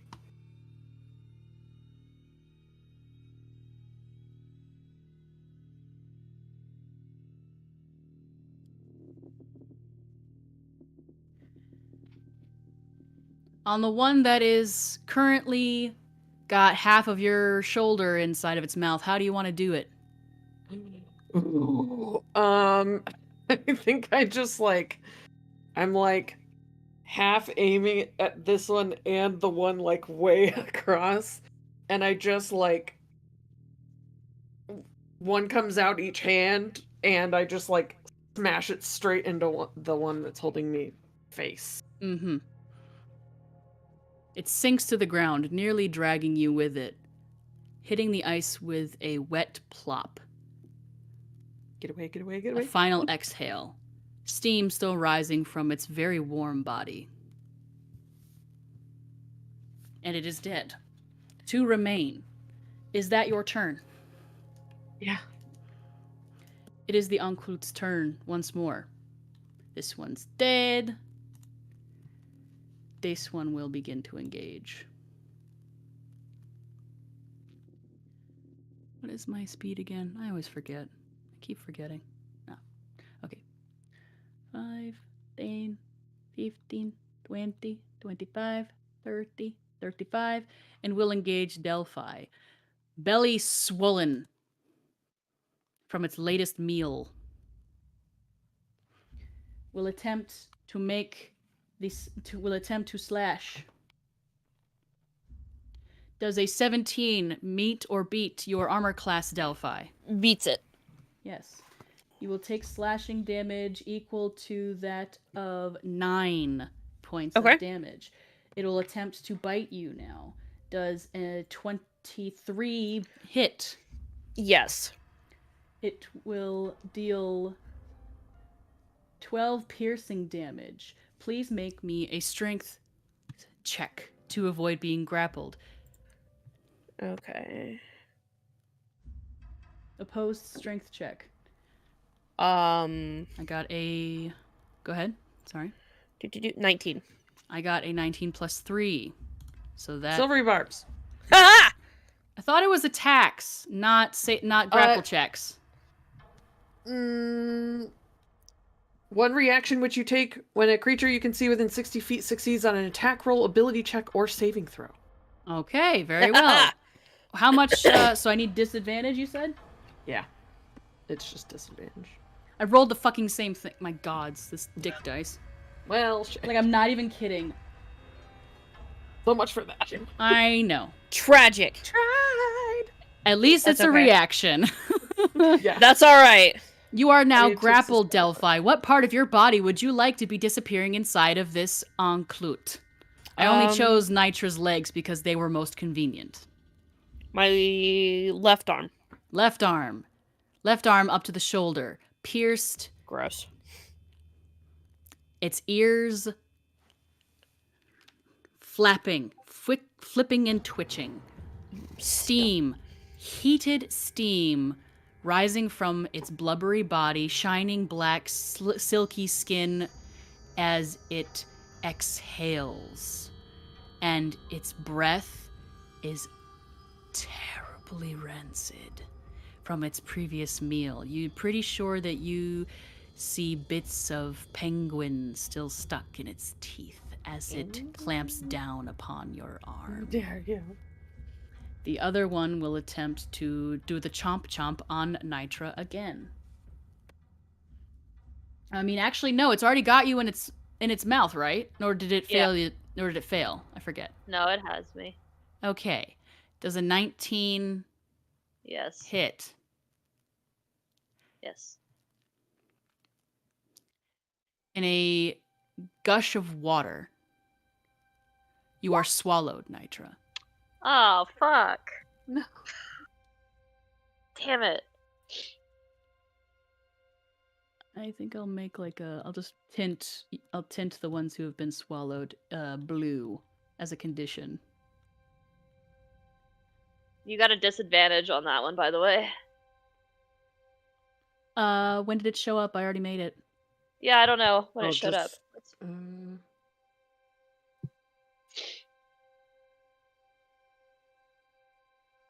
Too bad, so sad. Okay, Next roll. Oh well.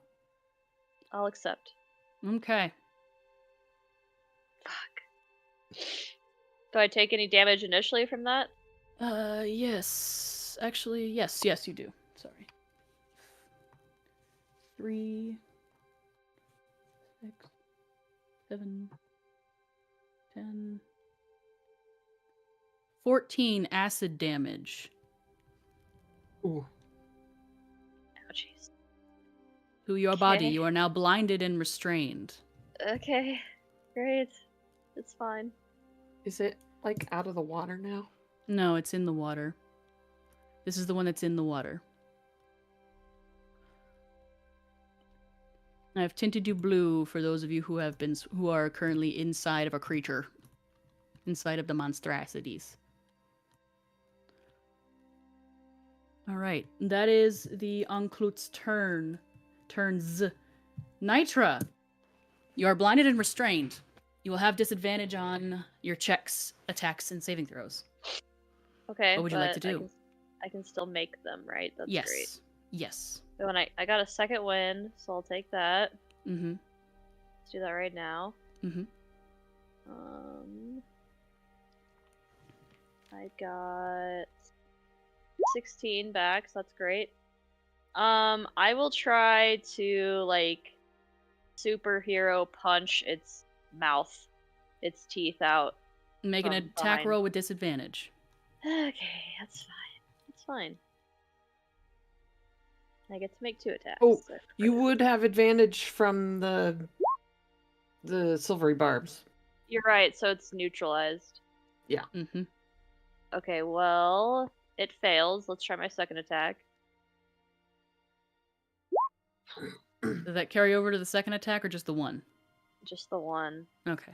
I'm guessing, right? Yeah. I think. So bummer. Okay. That's also a fail. Would you like to spend any key points that you may have left? I do want to do that. I'll do flurry of blows. So 2 more. Mm. With disadvantage. Okay, that one is a 14. That hits. Please roll damage. 6. And then second attack. How do you want to do this? Oh, yay. So like I said, superhero punch style. So I'm just like, and like bust out all of his teeth and swim out of the mouth. If you'll let me do that in the same Yes. turn. It is dead. Wonderful. So his teeth go flying, probably in an upward trajectory for a minute.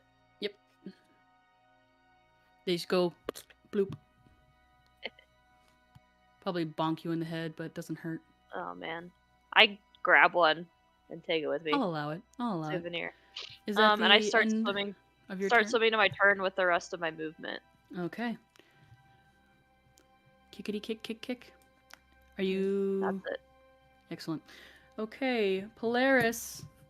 Polaris. Acid damage. Yes, I'm just cackling away. 4, 8, 9, 11, 13 acid damage, please. I'm at -9. Up and down and up and down and up and down and up and down. Okay. So that's Delphi now. Okay. I'll go ahead and hit it with my mace. Which one? The only one. Oh yeah, I was gonna say. Sorry. The one that's left. Yes. Ow, does a 16 hit? Yes. Sweet.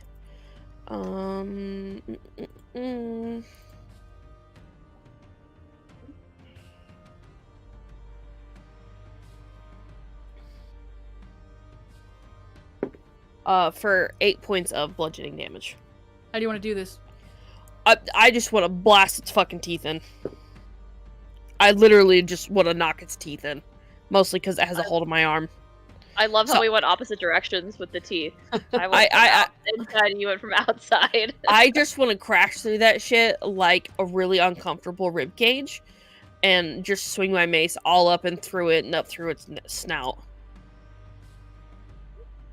You said you knock the teeth in. Does that mean Polaris gets an ass full of teeth? Yeah, I was gonna say, Probably. wait, are we like, can I just like reach up and be like, hello? No, because you're unconscious. Yeah. It falls to the ground. It falls to the ground. But we are still in initiative because we are racing against time. You take another set. Did I have you take cold damage last turn, Nitra? I don't recall. Okay, let's retroactive. That's a 4 cold damage, and for this, 4 cold damage additional, so 8 cold damage in total. You are suffocating inside of this dead Anklut there, Polaris. Lays, Nitra, Delphi, what do you do? Can I run over and start to try to carve it open? It was Delphi's, yes, because I forgot. Yes, you are top of initiative, Lays. Start to try to carve that one open to like start breaking it up for food. Sure, make an attack roll, I guess. Okay. With your strength. To try and break through its hide. Just dagger. Sure. Oh, I actually did okay. Dirty 20. I get a +2 to that. I will say that you start carving through its hide. And you begin to first you see her boots and then her legs as you begin to carve and whack and carve. Now it is Nitra's turn. Nitra, you are still in the water. Yeah, I start swimming All right. as much as Make a I'm able. strength check to try and pull yourself out of the water. Okay. The DC was 13, as we recall. 17. That makes it. You're up out of the water. Oh, thank God. I'm just laying there, panting. Soaking. You are soaking wet. You continue to take cold damage. Okay. Another Another 30 one or what? cold. Do the boots help now that she's not in the water? Well, she's soaked through. So for one Yeah. thing, that water was They're probably definitely magic. negative 100 Well, degrees Fahrenheit. Okay, the temperature is to -100, so Yeah. yes, that's the threshold. I'll say that this is probably the petering out. Okay. The magic, sure. Yes. You will begin to not take like ongoing further damage from the outside, but you are like soaking wet. I will say that Yeah. you are not comfortable. Sounds That terrible. will end that cold bullshit there. We'll say that you have managed to cut out Polaris out. Polaris, death saving throw, please, retroactively, because I don't think anybody asked me for potions. Or We did if need you them. have any healing spells. She got a second win technically, but She already took the second win. That was the previous one. okay. Okay. I can't hear you, darling. Or is this the new one Affy's typing? That one just came in. Okay. Yeah, I think there 2d10. Roll 2d10, please. Oh, It's y'all. ridiculous. For the It's love ridiculous. of God, let me die. Just let me die.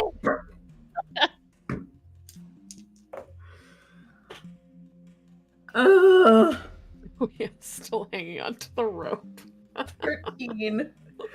Okay, you are at 13 health. You managed to cut your companion loose. You come to Polaris. It's wet. It's smelly. These monstrosities are dead. One floats in the water. Blood clouding against the dark, dark blue. The ice clicking together as it floats there. You are still alive. How do I fix this? Oh, there we go.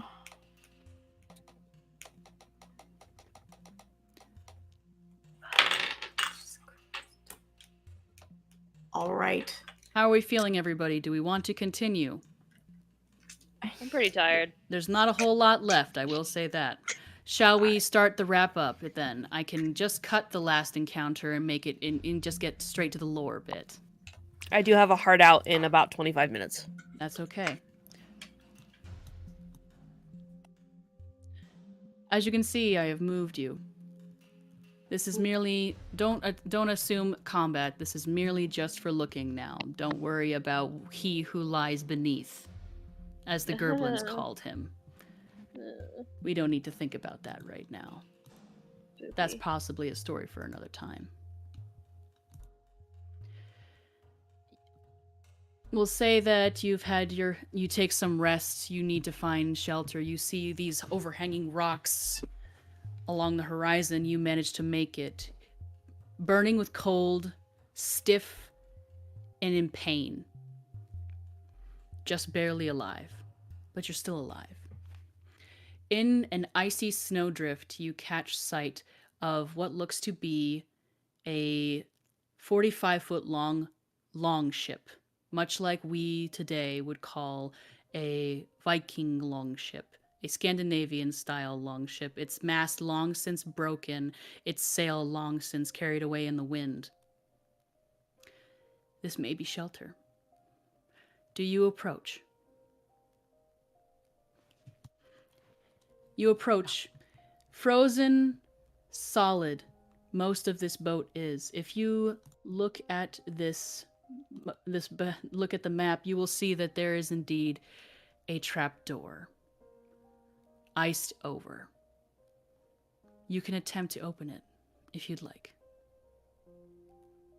Give the help action to whoever's strong enough to actually. I will open it. Make a strength check, please. It is frozen shut. It is a DC of 15.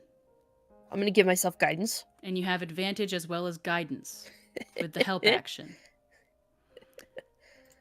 Bloody, broken, bleeding. I'll say I help and by cold. doing a little produce flame around the edges of the Yeah, buddy. metal. Make the metal hot. That is strength check. So that is a +2 to my strength, a 14 on the die for a 16. That with advantage plus another 2 from guidance is an 18. Yes, You wrench math- this math- door, creaking, stuttering on its hinges, frozen shut blue ice as it also falls from the sky, clinging to your eyelashes, your brows frozen, your noses frozen, stiff within your nasal cavity, your tongues feeling so dry, lacking but still cooled by the almost biting cold water that you filled your water skins with, as I assume. Slightly cloudy from, hopefully not affected by the clouded water of blood. There you tried to make sure you gathered slightly away from there. Whether or not you probably managed to take some of their meat with you, I will assume, because this is not a time where you give up meat. You took as much as you could possibly carry, possibly moving encumbered.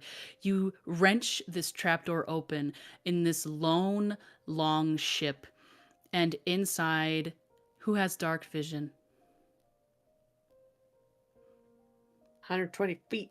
I believe you are a rock gnome, so I think you do. Delphi, do you have dark vision? Is this a lycanthropy kind of thing? Oddly enough, no, neither as a furbolg nor as an afflicted lycanthrope do I have anything cool. I just get strength. You can't really see too much Bitches. inside there, but as Lays, you look within as you were helping. You see it is a fairly spacious fairly spacious under the deck here. There are slightly tinged with powder and frozen ice, some barrels, maybe a couple of crates here and there. Much like moss, this ice grows along the seams of this ship inside, and in the furthest corner, you see a pile of furs and blankets. And you see it move.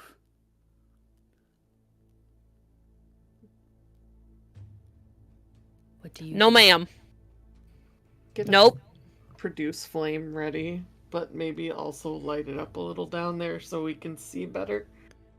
You lean your Who's hand into the there? space. You lean your hand into the space, and you say, "Who's there?" Yeah. You hear a soft, raspy, gravelly voice, weak from disuse, reply. "Who's there?" You first. "I don't have nothing that you can Yeah. take." Are you infected?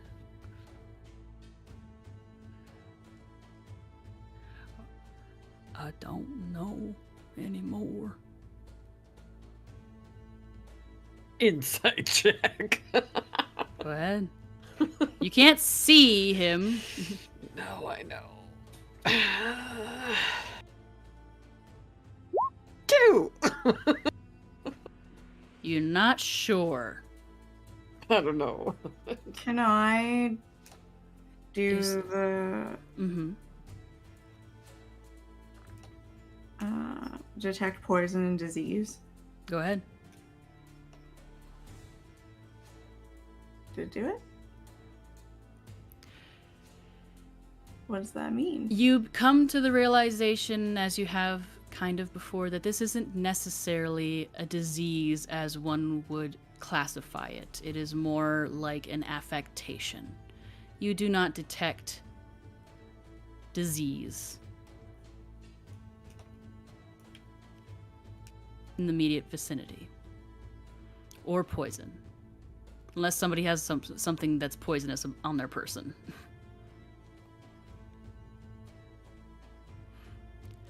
The clump of furs and blankets Cool. moves again. Wait a minute. Did somebody detect disease and poison? Wouldn't we figure out who's Yes. sick? Again, this illness is not exactly what you would classify as an actual health disease. Rude. But it has been called an affliction or an illness simply because people don't necessarily understand. Okay. It's a You are aware curse of or this. something.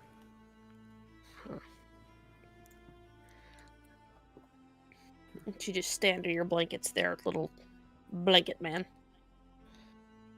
All right. Whatever shit you're carrying. Well, we I might have want some of nothing. those blankets, though. Can we start a fire in here? I mean, you can try. Do you climb in? There, From the blankets, you see in the firelight. Well, you have magical fire. I guess you could say that you could do that without it really catching too much. But because you do have fire genasi with you. From the blankets, you also see a faint glow of anybody experienced in Arcana would see as a cube of warmth. Oh, Mm. I want it. Thank God. Please, it's all How- right. I don't have anything left. How long have you been down here? I don't know. I started walking long ago. I don't know how long it's been. I don't know what's left out there. What's left out Nothing. there? Nothing. Pretty much. I tried to stop them. Stop who? I tried. I tried to stop them. Stop.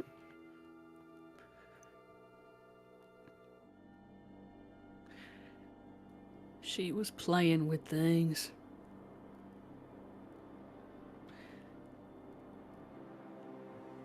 Playing with the world as it was, playing with the natural order of things, twisting everything that I put into that holler. I tried to stop them. You know what that I means? tried.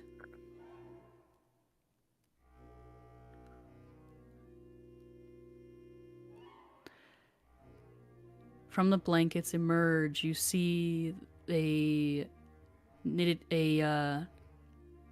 head of mussed dark brown hair emerge, and then a face. The face seems relatively elven, if anything is indicative by the pointed ears. Skin somewhat pale, but typically would be maybe more of a tanned brown, perhaps that of a wood elf. There is a strip of cloth tied around his head, covering his eyes, and down along his cheeks you see long-healed but very poorly mended scratches. I'm gonna hit him. Nope. I'm Nope. running I'm gonna. Nope.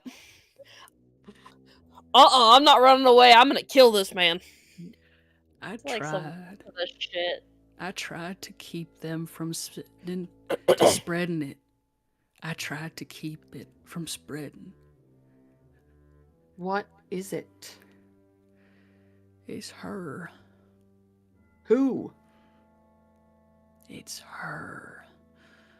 I don't know what her name is, but she called and she twisted everything that I put in and cultivated in that valley. She turned the berries black, turned it to ash in their mouths, and then they came, even though I tried to keep it from spreading out of that valley, they came and they brought it and they spread it throughout the continent. I'm All shooting I could fire into the hear. blankets. Yeah, I'm gonna get this. Nope. No, ma'am. Nope. This is a dead man. Roll an attack. Okay. Let's see. We're going for Ray of Enfeeblement. 23. Roll for damage. That is, what is 18 plus 7? 25. Mm-hmm. Damage. 13 damage. Fire damage.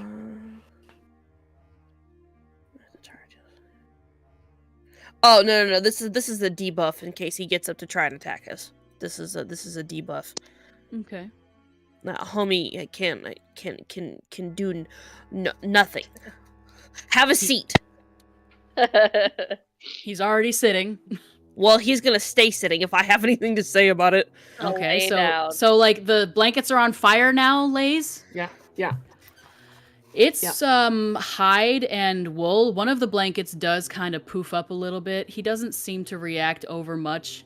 In fact, kind of just like takes the hide and like tries to pad out the fire, gasping softly to himself. I'm sorry, I know. I didn't mean for any of this to happen. I try to like set more of this log ship on fire and then I start backing the literally hell out of there. you like He's patience got zero. it. It's He's so got. shit. And I'm just like saying, he's got it. He's got it. And I'm just like, Oh my god. as much fire as I can throw. I don't Situation. I don't know if she got out. But if you come across her, tell my little girl that I love her. Oh, well, that's fucking creepy. No. He not she's not what did this. Not my little girl. What does she look like? If we see her, we'll say something. I had written down her name from this last adventure and I can't bloody find it. I am so mad. Well, I guess we'll have to ask her when we see her. Jokes on She you. look like he that? he gives you a name and a brief description. Great. Jeez.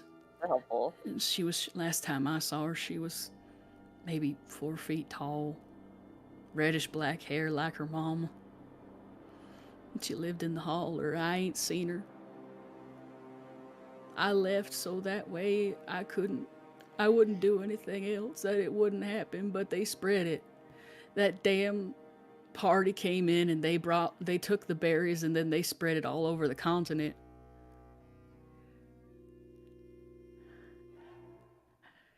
Does that mean the berries mean anything to us? I guess we would Yes. kind of know. Having been from the continent, you knew at some point prior to this affliction taking place that there was a here and there gossip about the distinct lack of lingonberries from Lingonstadt in several popular eateries and bakeries and whatnot. And then all of a sudden, a chain of eateries called Nana's House suddenly had these revered lingonberries from Lingonstadt, producing treats, jams, pies, you name it. And then suddenly things just started to go wrong. You know, it's in this moment that I'm glad I live in the middle of fucking nowhere. No. You can have it. I don't want whatever you have. No, you don't. No. I'll keep it. You can How have you have. survived so long? She won't let me die. Jeez. The flames begin to consume the longship. That sounds familiar. I'm running now away from it. As it starts to go up in flames, I'm like, come on, we gotta stay away from him. Yeah, I'm GTFO. Goodbye. I hope you have peace, sir. And I just run. I'm like the Hey, at least me, we have some more. This is Me, nice. the cleric I believe is her running name away. was Bonnie Ilias. Something like that? Or Connie Ilias? Okay, the daughter. Yes. You back away as this longship catches flame and burns long into the night. You do not return, or do you? You I'm tempted to continue see if then. there's a body, but no, I think we just leave. Nope. Goodbye.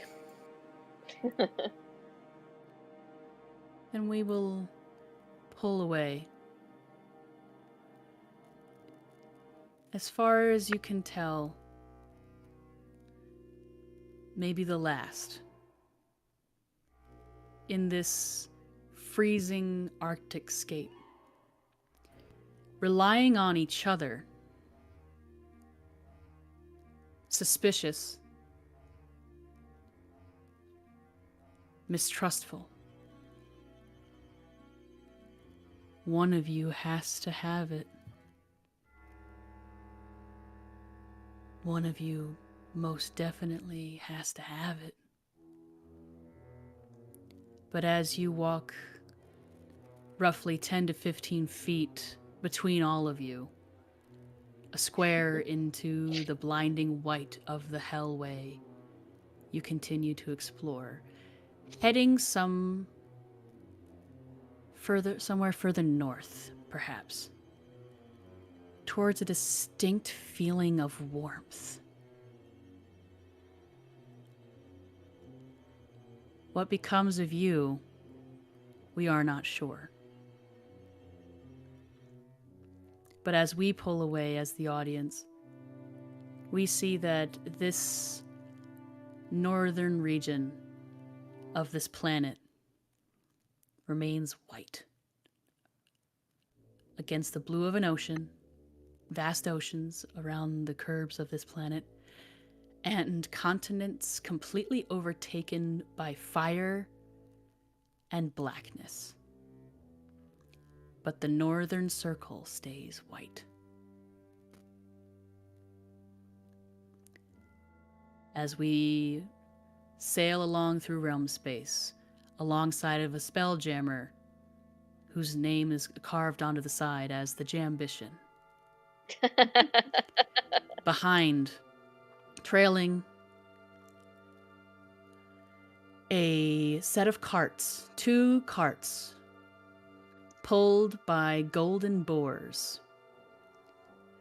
It's one as bright as the sun and one as pale as the moon. Taking the sun and the moon away from this planet, plunging it into complete darkness. Shit. No sunlight, no moon. As 2 spiritually hungry, ravenous wolves chase the sun and the moon as they follow the Jambition. What becomes of this party, we don't know. We probably will never know. But as we pull back into the white, the darkness, we ease down to that burnt out shell of a long ship. A pile of blankets, ash and cinder. As Kieran Ilyas lifts his head once more, permanently blind in the darkness, never to see anything physical again, but yet he can still see the horrors that she shows to him. And that is where we will end this story tonight. Oh, Ugh, Jesus Poor Christ. guy. depressing. Poor dude. Ooh. Happy New Year! Yeah, seriously. Merry Christmas! Happy Very holidays. festive. This is how we're ending the series. That was incredible. Oh my god, I have trauma, but so many things I'm going to do to my players. You're welcome. Players, congratulations. You survived the story. Whether or not you survived after the story is yet to be seen. Yeah. The chat just did not want to let you die. That's right. True. There are people in the chat who have played in this universe before.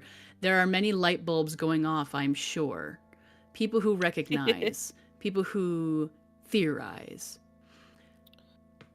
We didn't really lean into the suspicion amongst the party.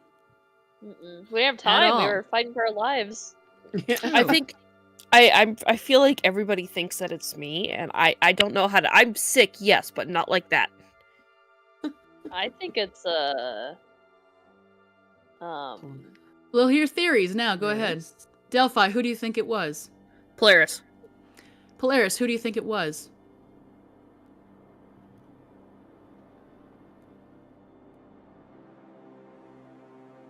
You're muted. My brain is just like. For You don't have any everybody- theories, then that's okay if you don't. I don't remember the names. The Delphi. Well, it's Delphi, Lays, or Nitra. Nitra. You think it was Nitra? Mhm. Interesting. Nitra, who do you think it was? Polaris. Lays, who do you think it was? By the end, Polaris, but at first I thought it was Nitra. Would you like to know who it was? Yes. Yes. I think it was nobody, actually, to be honest. I know that's my fear. It was nobody. Oh. I did not message a single one of you to tell you You that you were sassy secretly Zimbo. I infected. even went back to see if I I did too! I was like, did I get a message? The way I opened my Discord so fast, like, wait, did I miss something? I knew it wasn't me. Damn. Instilling a sense of suspicion, there are many things that we as humanoids would do, things that would affect our choices. The unknown, but yet the suspicion. So what? Why did everybody think it was me? You were the You were weirdest. hearing the voices of the gods. Yeah, you were here. Yeah, and we're like, I'm gonna give up my. You were the goth, and that's why everybody thought it was you. Just Thank I'm you not so gonna- much. Thank you so much, everybody. I really, Thanks, this that was really did that. amazing. That fucked with me. Damn it. That was Just to great, be Cedar. clear, I wasn't hearing anything. I was just putting my faith in the Yeah. gods. Yes. And I did like that about your character. I thought that was very interesting. I hope you all enjoyed. I hope that everybody in chat enjoyed. This was so good. Thanks, bestie.